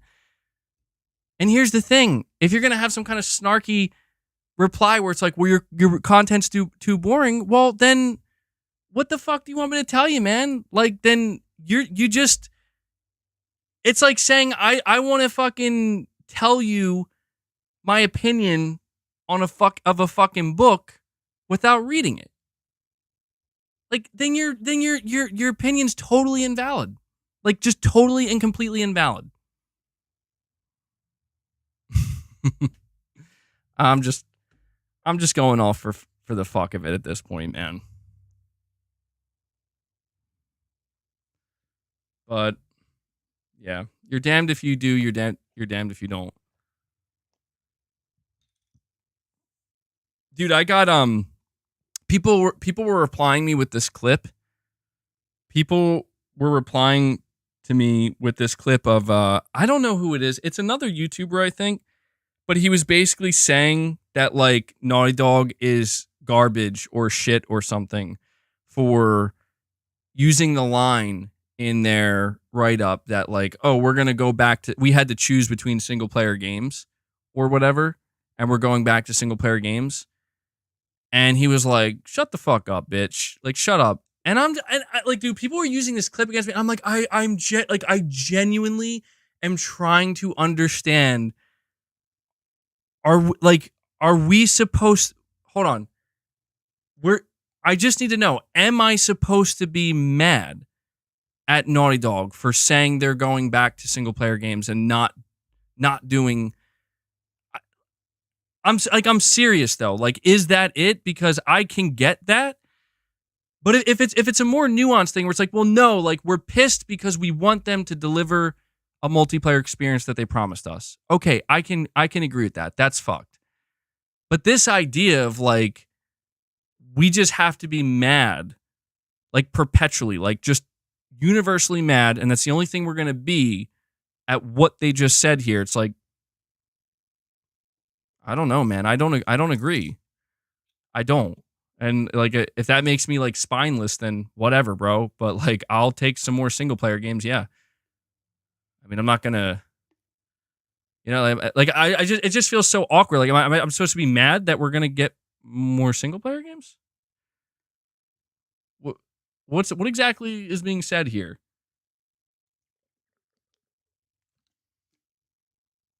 You think it would make for a good members lounge reviewing brain dead Xbox comments? I don't know, man. I have to filter that shit to a degree because there's too much, man. There's too much. You're not getting more though. But see that's not true. If they are sitting here saying like we would have had to go full live service and we wouldn't have been able to keep making, like we would have had to stop making single player games. You see what I'm saying? Like that's like how could I be mad at that? And then if it's like if people want to take it to the next level, we're like, well, they're lying. They're fucking lying to you, MBG. It's like maybe, but like I don't know. Even then, like, well, they're doing a good job, because it's like they're saying they're gonna double down on making single player games again, and I'm like, well, if it's a lie that we have to position it this way because we just can't release this game. Like we were gonna make these games either way, and we're trying to basically trick you into thinking that you can't. Don't be too upset because look, even though we're killing this thing, it's so this thing could live, even though this thing was gonna live anyway. Maybe it's a lie, but fuck, man, like it's. You're saying that's just an excuse, MBG. What company would say our game would be too successful? Yeah, that to me, I will say, maybe I could be falling for it. Definitely, like it is true. I guess I'm just saying, like, I don't know that I would expect this to be announced any other way. I would have more respect if Naughty Dog was, if this was the truth, if it was just the game's trash, bro. Like that, I would give Naughty Dog a fuck ton of respect if they were like, we canceled this because it fucking sucks and we're moving on to making a better game. I'd be like, well, shit. But that's what doesn't add up to me, man, is like, we haven't heard anything about this game being bad. That's my whole situation. Like where is the evidence that this game is like bad? Like just bad, like it needs to be canceled. I mean, I guess the most evidence is, well, it was canceled.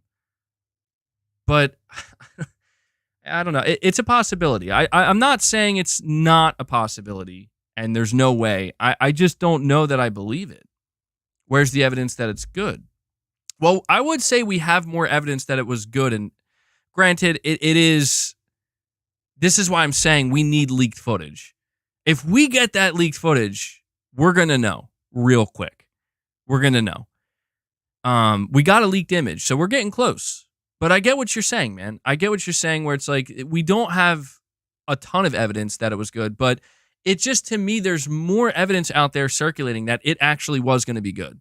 Like the dev team is like, dude, this was shaping up, man. Like this was going to be something special. Now, granted, I get it. It's like they're the developers. They're not going to come out and say we were working on a hot pile of garbage. But I guess I would just think to myself, like, if your game was canceled because it was bad, I just feel like it's not a normal thing to come out and basically talk about how amazing your game actually was. Like like the most logical thing is you wouldn't, like, people just wouldn't really be talking about it. Or even more so, it would be more likely, and this could happen. It would be more likely, dude, that people would start, like, insiders would start to be fed information where it's like, yeah, this thing was a fucking dumpster fire. And that could happen. I mean, let's give it a couple weeks. It could come out. It could come to light that this whole thing was a giant shit show behind the scene. But I don't know, man. The sentiment behind this game, this whole time, the entire time, is that this thing is massive. This thing is ambitious. This thing is going the distance, right? And we've never heard like a negative thing about it except one time. And it's not even like a huge negative, but it's just Bungie saying, like, it seems like you guys might need to worry about long-term player retention. So I don't know. I just don't know. I'll be honest with you, man. Like, I don't know what people truly expect from me in this regard. Because it is weird to me that people, the first thing they say, if this was Xbox, like, that's fucking weird to me, man. Like, I didn't even defend Sony for this. I just said, like, this, it's sad that it's canceled. It's good that they're choosing single player games over live service games, and that Sony mismanaged them, and this seems to be them course correcting. Like, how the fuck is it that the first thing people come to is, yeah, but if it was Xbox, like, I just don't understand. Like, what studio would this even be applicable to at Xbox? They don't say that. Like, that's what I'm saying. They don't bring that up. What studio would this be applicable to? They want you to call out Sony. I fucking do. And they don't care. Don't you realize that? I have called out Sony numerous times. And they don't care. Like, they don't prop me up and say, yo, man, here's MBG fucking grilling Sony for buying Bungie. Here's MBG grilling Sony for raising the price of PlayStation Plus. But they are fucking right there when I'm not going off the deep end and just trying to actually understand what's going on and evaluate a more nuanced situation. They are not there, and they do not point out, wow, hey man, MBG's really excited for Hellblade 2. He's actually given Microsoft a lot of credit here. No, they don't do that. They won't do that. These people are trying to profit off of my critical takes of Microsoft, or when I have emotional takes on anything, I guess. And the last thing they can do is give me too much credit, because if they do that, then they lose the fucking source. You know, then they're basically conditioning people to say, well, okay, this guy is a fanboy and he can have fanboy takes, but he actually had, you know, he gives credit where it's due, or he is critical when he needs to be critical. But you know what else it is too? It's like, when people see a situation like this, they see other people out there that are like, we have to take out the fucking pitchfork and torches and fucking annihilate Sony. Annihilate them. It's like, for fucking what? Because they are allowing their fucking studio to do what they've always done? You know what do you know what I would be doing right now if Naughty Dog came out and said in this post, you know what, guys? The reason why there was so many problems with the development of this is because it turns out we had to fully convert to a live service studio. So that's what we're going to do. So we don't know when the next time you'll get a single player game is, but we are giving this our all for this live service game. I would be losing my loving mind. I'd be losing my ever loving mind on Sony, being like, what the fuck is going on over there? They just literally transformed one of their greatest single player studios into a full blown live service studio. And that's when you would see me lose my shit and go like, we need to fucking get out the torches and pitchforks, because this is bullshit. But it is the literal opposite of that, dude. It is the opposite of that. So why is it so fanboyish for me, a PlayStation fan who is interested in the future of Naughty Dog, to say, you know, what they did here sucks. And it's extremely disappointing. And Sony fucked up with the management. And they need to be held accountable for it. And that's why I'm pointing it out. But you know, I'm glad they did the right thing at the end of the day. Which is, don't manhandle Naughty Dog and force them in a position where you got to be a live service studio. And I'm glad that Naughty Dog decided, you know what?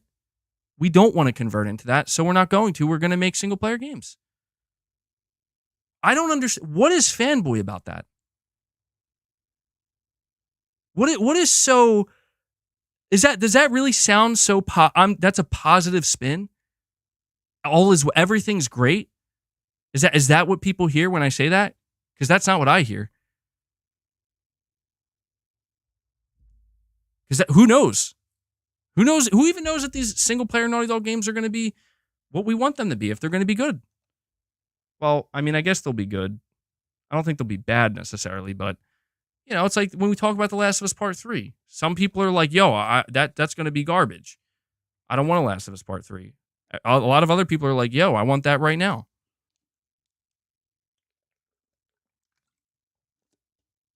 Just look at what WB did to Rocksteady. Look at what fucking EA did to BioWare with God, what the fuck was that game? Somebody help me with the name of that game. Like, Anthem. Like, is this what, like, this is what I'm saying. Like, we have fucking wrecked. Like, the gaming community absolutely wrecked these studios and these games and these publishers for doing this shit. But when we finally see the opposite happen, like, yeah, we wasted time and that fucking blows. And we were mismanaged and that fucking blows too. But you know what? We were on the edge of the cliff and we hit the brakes. And now we're reversing. And we're getting back on the right track. I'm supposed to react the same way. I'm supposed to react as if Naughty Dog just dropped a flaming pile of fucking shit with a broken multiplayer game that's half-baked. That's what I'm supposed to do? Because I'm seeing a lot of people out there acting like that. And that's where it's like, I'm not even trying to fucking be defensive. It's just, what are you talking about? What the fuck are you talking about? And it just goes to show, man, that, like, there's so much disingenuous bullshit out here regarding stuff like this. And it just completely taints the conversation. Surge343, you're saying, I think you should consider listening to the discussions of the PS versus Xbox theme and elaborating more on specific games and the details of those games. Yeah, you're probably right about that. Yeah. Surge, I think you're completely right, honestly. Like, it's just, look, it's just frustrating because, I don't know, I'm not saying I haven't had, like, poor takes in the past or takes that just turned out to be completely wrong. I've never strayed away from being wrong and just embracing that. I can get ahead of myself and I have been wrong. And I learned from that. What's just frustrating is when it's like I say something that's truly not out there. Like something that's just, I don't know, man. I'm just tired of being gaslit by these people. That's what it is. I'm tired of fucking being gaslit by them and people just being like, yeah, no, dude, you're fucking nuts. Like you're in fucking La La Land. Like, really, I'm in La La Land because I feel like Sony just course corrected with one of their most important studios. I'm in La La Land. Gotcha. You know? But, it is what it is, I guess. But, Serge, I think you're right, dude. You're saying I kind of am. All right, well, can you tell? All right, you retract. See, you're gaslighting me, bro. You put that out there and then you retracted it. I was going to ask you to just listen. If you think I'm in La La Land, I mean, tell me. No, I get it. It's just because it's like, that's the thing, man, is people speak to me so earnestly. Like, seriously, they speak to me with such earnest that it's like, it does make me think, like, okay, where am I totally out of pocket here?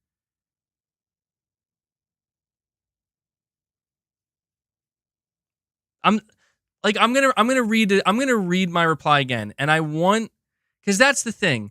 Nobody here. The top replies on this, they do not explain. They do not say that I'm wrong. They say that if this was Xbox, this is what I would be saying. They say I'm spinning it like it's all good. I want to ask. I'm asking you guys here. Like, this is a serious exercise because I just want to know. Don't hold back. I want you. I want you to be honest. And maybe I am wrong here.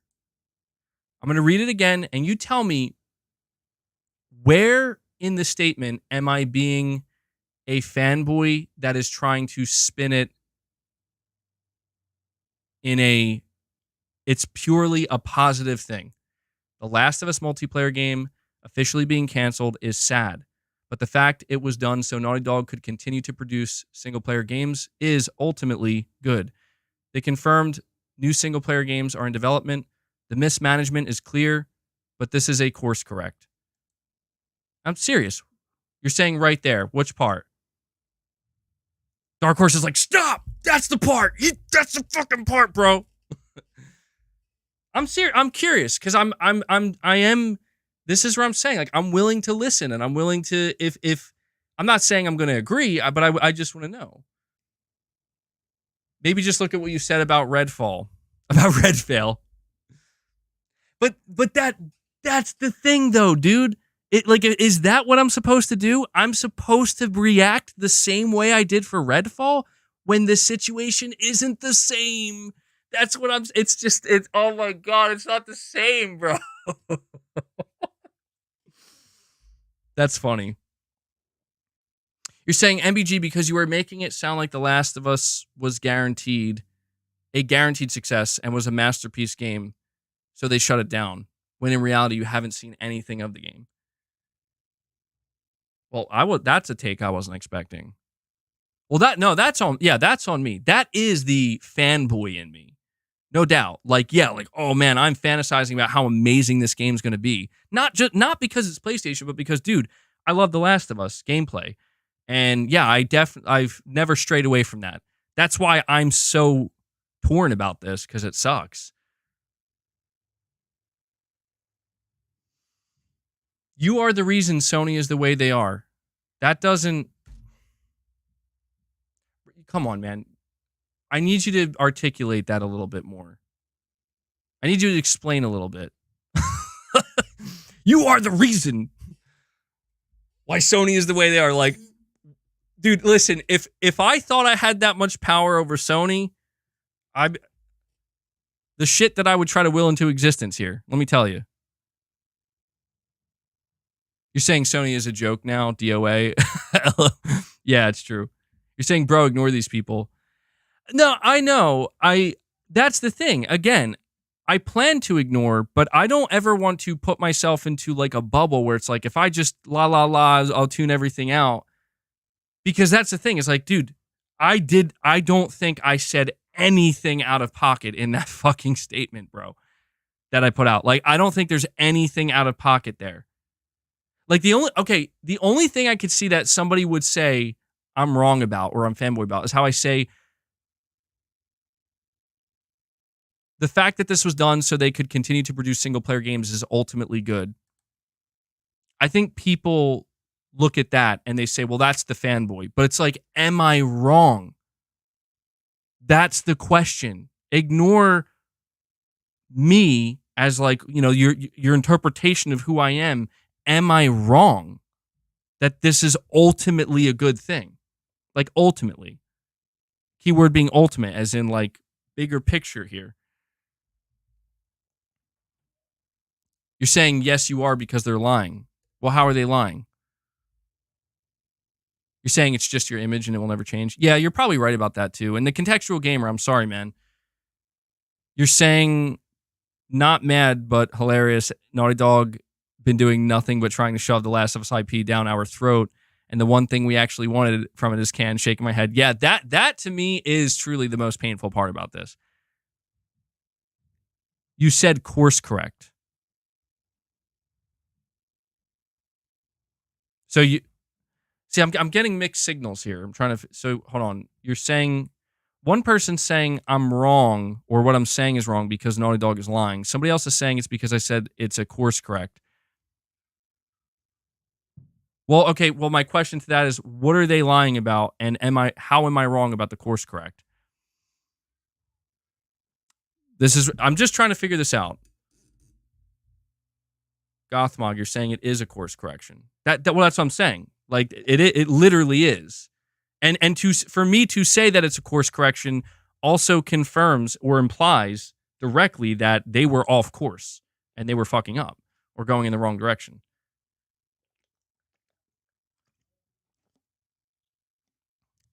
I don't know, man. I'm just trying to understand because it's either like one of two things. I know I talked about how two is this a situation where two things can be true at once?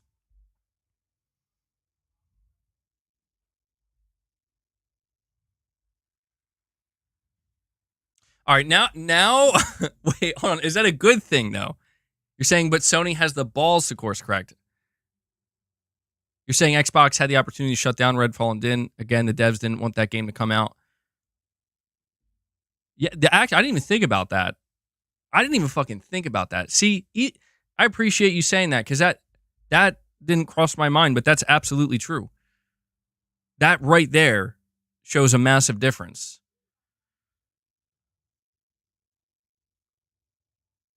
You're saying strung along for 8 years. Well, that smug prick Neil watches. Oh my god, dude! Holy shit, that's crazy.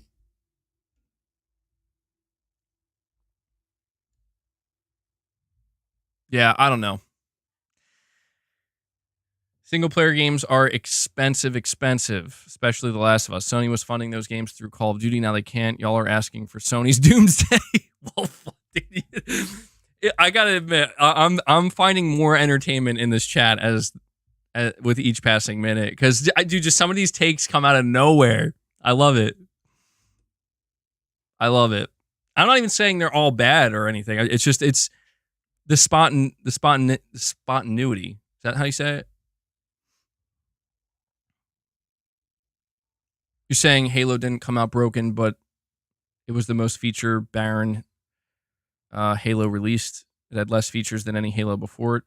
Well, I see. That's what I think, man. I think that's where 343.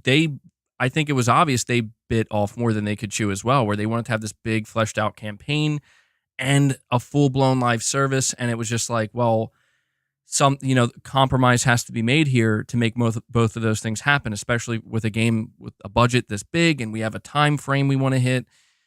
They seemingly turned it, they finally got it together. Apparently Halo Infinite is good now from what I hear, and credit to them for sticking to it. We've seen that happen, but I don't know, man.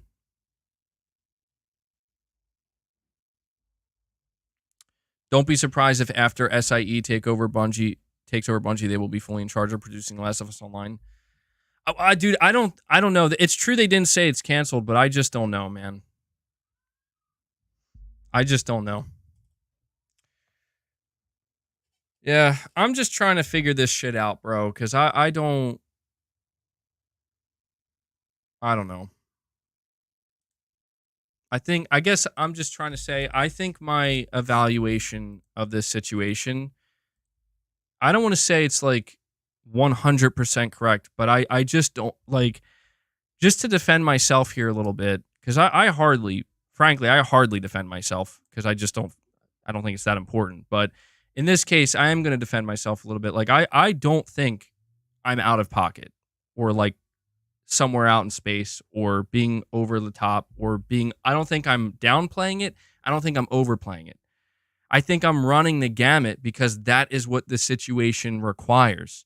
That's what the situation is bringing out more than anything. You have to run the gamut with this because, again, Naughty Dog has a history of some of the most highly rated, critically acclaimed single player games ever created, from decades of work. They did string us along, and Sony as well, for years with this game, just for it to ultimately culminate into, sorry, we're pulling the rug out from under you. It's canceled, and it's because we're choosing to stick with single player games. So we're going to get back to doing that. And so it's like, man, I'm feeling a wide range of emotion here. I'm feeling some anger, maybe a little bit of relief that Naughty Dog isn't going to be a full-blown live service studio. So, like, what is so out of pocket here?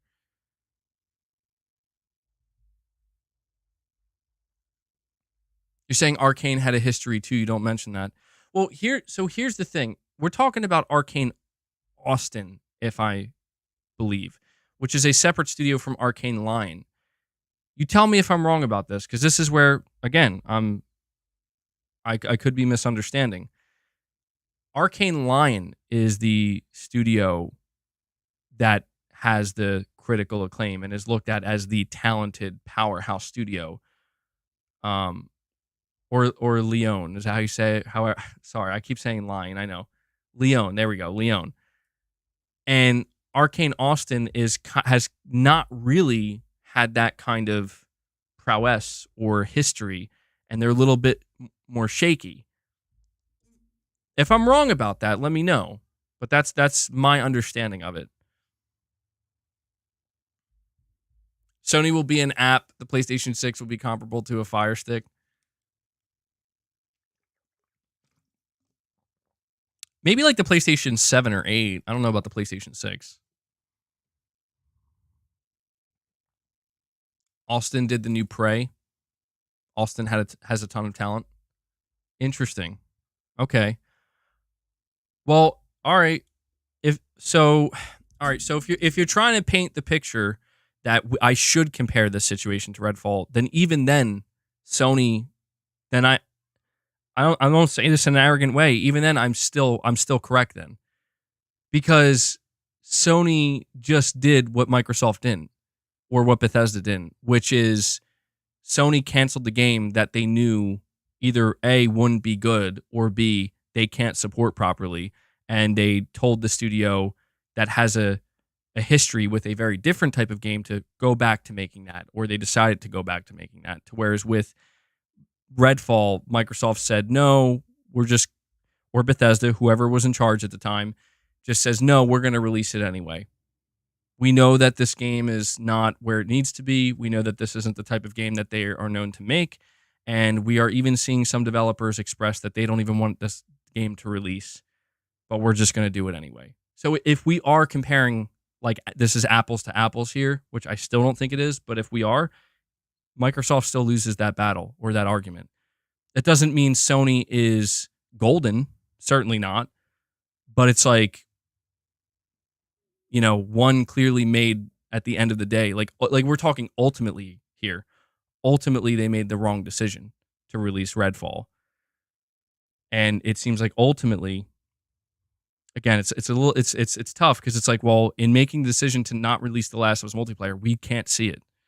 So we can't, like, we don't, it's hard to really know for sure, but it seems like ultimately they are making a good decision. One that certainly makes sense. But I don't know. You're saying, but Redfall was still decent?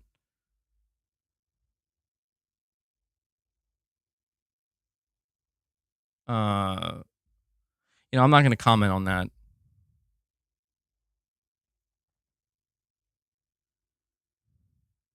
You're saying Sony doesn't want to take the L, and that comes at the expense of The Last of Us Online.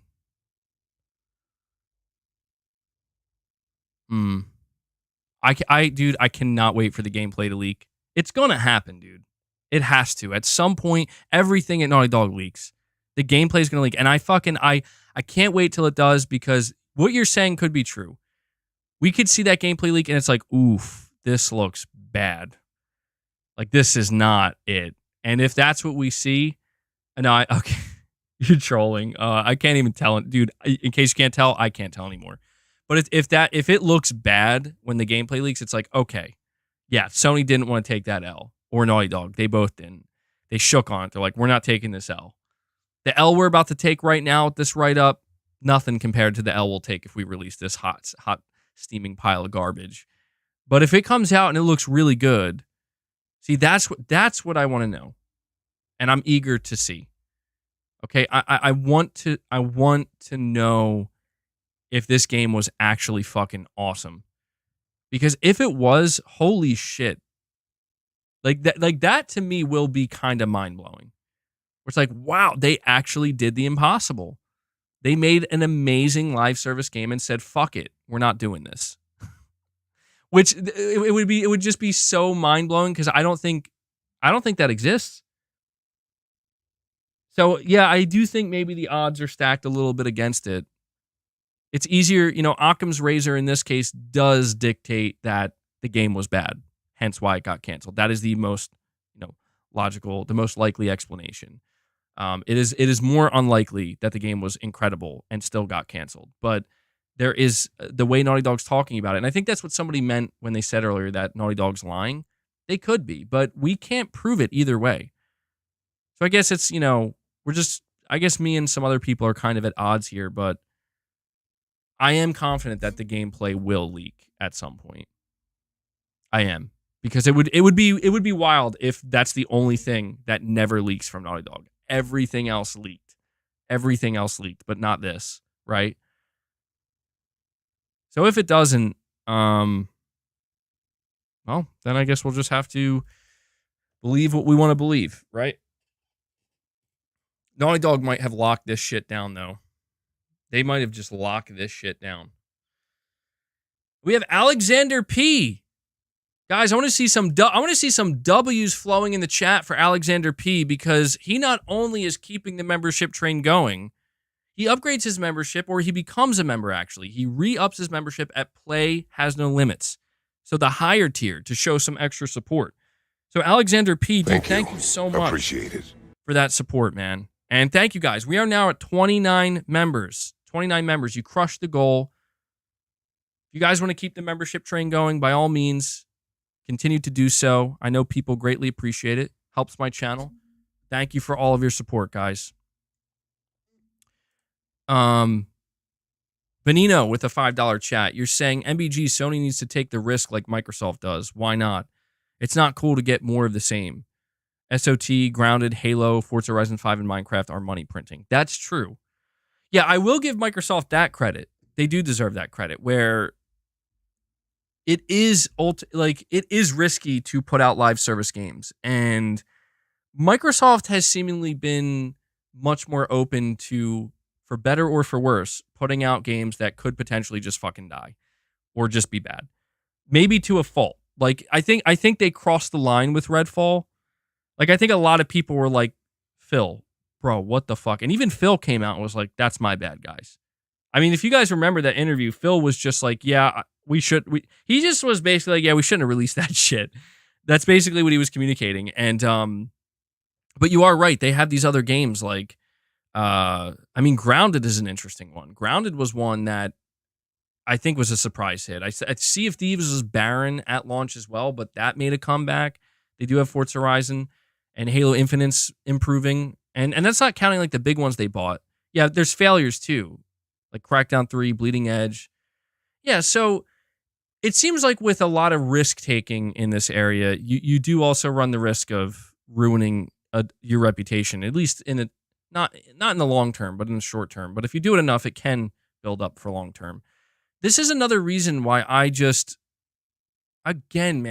is another reason I do believe that the game was probably good, because, dude, this is Naughty Dog we're talking about with The Last of Us. I really think about this for a minute.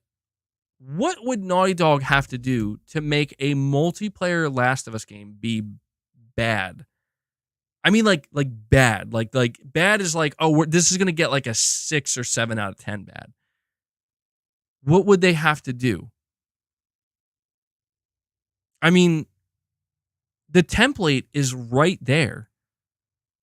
You know, like the foundation is there. You have the animation work down. You have the gameplay. You have the graphics. You have the assets. It's just a matter of configuring it all. And of course, you'll have to do more work on top of that. I'm not saying it's that simple, but that to me is why I believe what Naughty Dog is saying. And maybe I am naive for believing them, but I do believe when they say, like, they're just saying, like, we did make a great game, but we're not willing to transform our studio in the name of this game. And that sounds more believable, because here's another thing. If this game was shaping up to be garbage, I think it would have been canceled a while ago. You're saying MBG, if the excuse is Naughty Dog. I'm not saying the excuse is, I'm not saying Naughty Dog can't make a bad game. I'm not saying that. I'm just saying, this isn't even a new IP. This is, again, go play The Last of Us Part 2. Or if you're going to play the no return mode, that gameplay is what would have been here. And you would have had PvP, Battle Royale, probably PvE, maybe some missions and stuff. Now, maybe they could have just done a terrible job and it's like, dude, this isn't fun.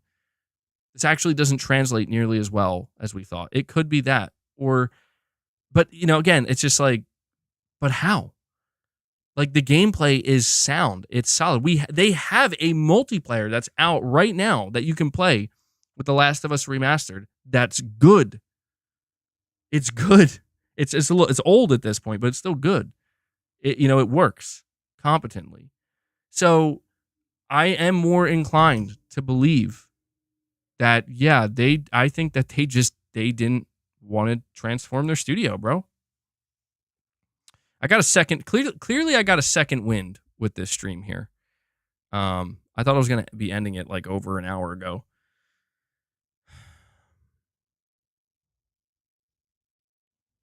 Antonio Lopes, thank you so much for the super chat, man. You're saying they hired the guy from Fortnite. They bought Bungie. Naughty Dog and Sony knew exactly what games as a service entails. It's PR bullshit to say that they just found out 5 years later. All right, well, that I agree with. Like, your logic there absolutely tracks, and it's undeniable, and I'm in agreement. But this is where I start to think maybe Jim Ryan really did fuck up, right? And I know we keep kind of going back to this, and I don't mean to keep going back to it, but reading what you're saying here, you're right. They knew this. They weren't stupid. Like, they invested in it heavily. I almost wonder if maybe the biggest fuck up Jim Ryan had wasn't Bungie. It wasn't even saying we are going to pursue live service games. Maybe this makes it clear that the biggest fuck up Jim Ryan made was not listening to the studios themselves. Not allowing I'm not, you're saying why is it Jim's fault? Now, I'm not placing the blame on him squarely. I'm just saying it's like, if Sony knew this and they invested in it, and Naughty Dog knew this, and everybody, like, let's remove that from the equation. Everybody knows the score here. Everybody knows what it takes to make a live service game. They're not stupid. They're going to need hundreds of devs. They're going to need to fully invest. They're going to have to transform. Let me ask you guys this, because I know you will recall this very well. When we would have extensive conversations here on the channel about Sony's live service push, going all the way back to 2021 when Jim Ryan first announced it and talked about it, what were some of the biggest fears that people had, specifically PlayStation fans had, about what Jim Ryan was saying? Well, I'll tell you, one of the most prominent fears that was constantly brought up, and even still is brought up now, is I really hope Sony doesn't force all of their studios to make live service games. And I really hope single player games don't take a back seat. What if that is exactly what was happening? And now it's just being course corrected. It's being undone. What if it was, hey, the higher ups are saying we got to make a live service game, and you know what? Maybe we don't have a fucking choice. Like, I'm just saying, like, has anybody thought that maybe Naughty Dog just didn't have a choice? Like, they really were tasked with, you have to make this game and you have to support it the way that we expect you to support it. And maybe it wasn't until Jim Ryan suddenly retired. I mean, doesn't anybody find it? I'm not trying to say that Jim was fired. I'm just saying the timing is interesting, man.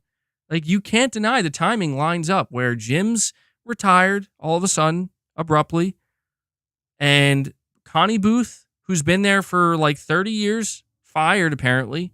She was the head of production and managing studios as well, alongside Herman Hulst. Suddenly, they need a new CEO. Suddenly, 6 of their live service games are delayed, and then suddenly, The Last of Us multiplayer is completely canceled, and Naughty Dog says, yeah, we're fucking going back to single-player games. Could it be that the conclusion of this entire conversation comes down to one simple thing, and that is Sony wanted to force their studios to do live service games, and they fucked up by doing that, and it was a train wreck. Not because necessarily the games were even bad, but because their fucking studios didn't want to do that. Is that a possibility? So it's all Jim now. No, I'm just saying I'm not saying it's all Jim. I'm just saying I just find it fascinating that as Jim is leaving, Naughty Dog is canceling. Think about that. Jim's leaving, Naughty Dog's canceling, and things are going back to the way they were. At least for Naughty Dog. Oh, and Bungie's dying, apparently. Let's just throw that in there for good measure. So I don't know. I'll be honest, man. I wish we could just get more clarity on this. That's all it is. You know what I'll get? I will give Microsoft a fucking truckload of credit right now. I'm gonna give Phil Spencer possibly the most amount of credit I've ever given him ever right now, and that is this. I appreciate that Phil, after what happened with Redfall, again, they're not the same situation, but he was like, fuck it. I'm going to go on an interview, and I'm just going to lay it all out there. Okay? I'm just going to tell you like it fucking is, and it's going to cause chaos because everybody's like, holy shit, do you hear what this guy is saying right now? Some of it ain't going to make sense at first. It's going to sound crazy because we've never heard an executive talk like this so candidly. I would love, just absolutely love to see Sony, and they never will. They won't do that. I would fucking love for somebody at Sony to come out, sit down, and be like, let me tell you what's going on. Let me tell you how it really is here right now, okay? And it ain't going to sound pretty. In fact, people are going to walk away being like, yo, what the fuck did you just say? I would love that. Like, I got to give Phil Spencer that credit, man, where Sony, it is true that people are well aware that you're saying that part will never get clipped. No, it won't. Maybe I should clip it myself. Devil Shooter. I don't know. It doesn't even matter. It's just, I wish Sony would provide more clarity here. I do. Xbox don't deserve respect. Well, I respect them for at least doing that. You know, it was still very, like, you know, Phil still had to walk certain lines, of course, but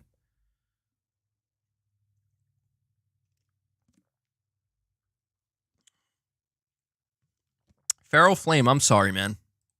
I almost missed your super chat here. You're saying, I wish they'd release it as a one-off, make it clear it won't have future support except for bug fixes, and give it free to owners of the base game. Maybe sell it as a standalone at a low price. Well, here's another thing that we should probably focus on as well before we bring this to a full conclusion here.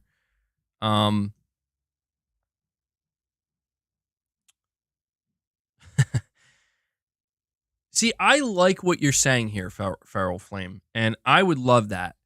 But I think where the real problem lies is I think a lot of money went into this game. I do. I think like at least $100 million, probably more than $100 million went into this game. That's my thought. Because again, Naughty Dog made it clear, Neil Druckmann made it clear, like they're approaching this like they would with the same care and detail or attention to detail that probably more than 100 million, honestly. And that's the thing that eludes me here is like a lot of investment went into it, and it's not unheard of for expensive games to be canceled. It has happened, and it continues to happen. And sometimes they just have to, it's tax write off. It's just, it is what it is. But This is exactly why I just don't think they would even consider doing that, because like the idea that, oh, we dumped like $100 million into this and we're just going to give it away, or you could sell it as a standalone game. And that's the thing that I'm wondering if maybe they said they didn't use the word cancel purposely, because one day, maybe not now, but maybe one day they're like, we can package this thing. We can. Like we can't waste any more time or money on it right now, but maybe aligning it with like The Last of Us Part 3 or something. Maybe there's something we can do with this, and we'll just leave it there. Because it's true, like they didn't say it was canceled, and I'm looking at it as it is canceled, but they specifically avoided using that term. And they just said that they stopped development on it. So there could be something to that, man. But I would like to see that. Uh, well, anyway, guys, what a stream! What a stream! Friday surprise stream. Wasn't expecting to be doing a stream today. Certainly wasn't expecting it to go almost 4 hours again. But I enjoyed the conversation. Got some good rants in there. Lost my shit a couple times, but I guess I'll just say my closing thoughts here. Which probably isn't necessary, but I'll do it anyway. My closing thoughts on the situation, to simplify everything, if that's even possible. I am not happy about this. I am actually very, very disappointed that a game I was very excited to see, and I had a lot of hope for and a lot of expectation for, and have been waiting years to see, I'm just not going to see unless it leaks. And even then, I don't know if I want to see it. And it's just gone. On the other hand, I am happy to know that Sony is seemingly doing a bit of course correcting that could ultimately prove to be one of the smartest decisions they ever make, where one of their most beloved single player studios is saying, we're not going to become a full blown live service studio. We're going to stick to single player storytelling. I would say that a lot of the PlayStation fan base is probably relieved to hear that, but this is going to sting for a little while. No doubt about that. It's going to sting knowing that they put years of effort into this. It could have, we're just going to think about what could have been, but maybe when we see the next proper single player Naughty Dog game, it will, I don't know, it'll help us kind of move past this. And the only other thing I'll say is I hope on a more PlayStation Studio-esque scale of like including all the studios, I hope that this is sending some kind of message to all of the studios and all of the devs and hopefully all of the fans, that if there was any fear that Sony is going to transform their studios or strong arm their studios or force them into spots that they don't want to be in, that this is proof that that won't happen. That's my hope. If there's like any true positive from this to take away, that is the positive. And yeah, and I just hope that in 2024 we get even more clarity on these things, and maybe this was the right time for them to announce it, simply for the fact that they're just trying to get it out of the way now, so that way maybe 2024 can be more of a fresh start. At least that's the hope, right? Where maybe we can start getting more positive news, overly positive news, stuff that's like not filled with negative. So yeah, those are my closing thoughts on this situation. At this point, I want to just thank you guys for all of your support. Sincerely. Sitting at 29 members on the day, which is awesome to see. Thank you for crushing the goal once again. And thank you for, all of my channel members who either remain channel members by supporting me month over month, or those of you who are gifting out memberships. Thank you for supporting the content directly. And a big shout out to everybody who donates super chats. You guys are just as vital and help support the content just as much. Thank you so much. I love being able to do this. And yeah, so I hope you enjoyed the stream. The last thing I'm going to ask as you guys head out is just take a second, hit that like button for me if you could. It would really help out the stream. I also want to give a special shout out to Devil Shooter. He does the timestamps for the streams. If you see him in the comments or in the chat, make sure you give him a thank you. He does a great job. And that's it. I hope everybody enjoys the rest of their day, evening, night, or morning, depending on where you are. And I will catch you guys in the next one. So until then, take care, everyone.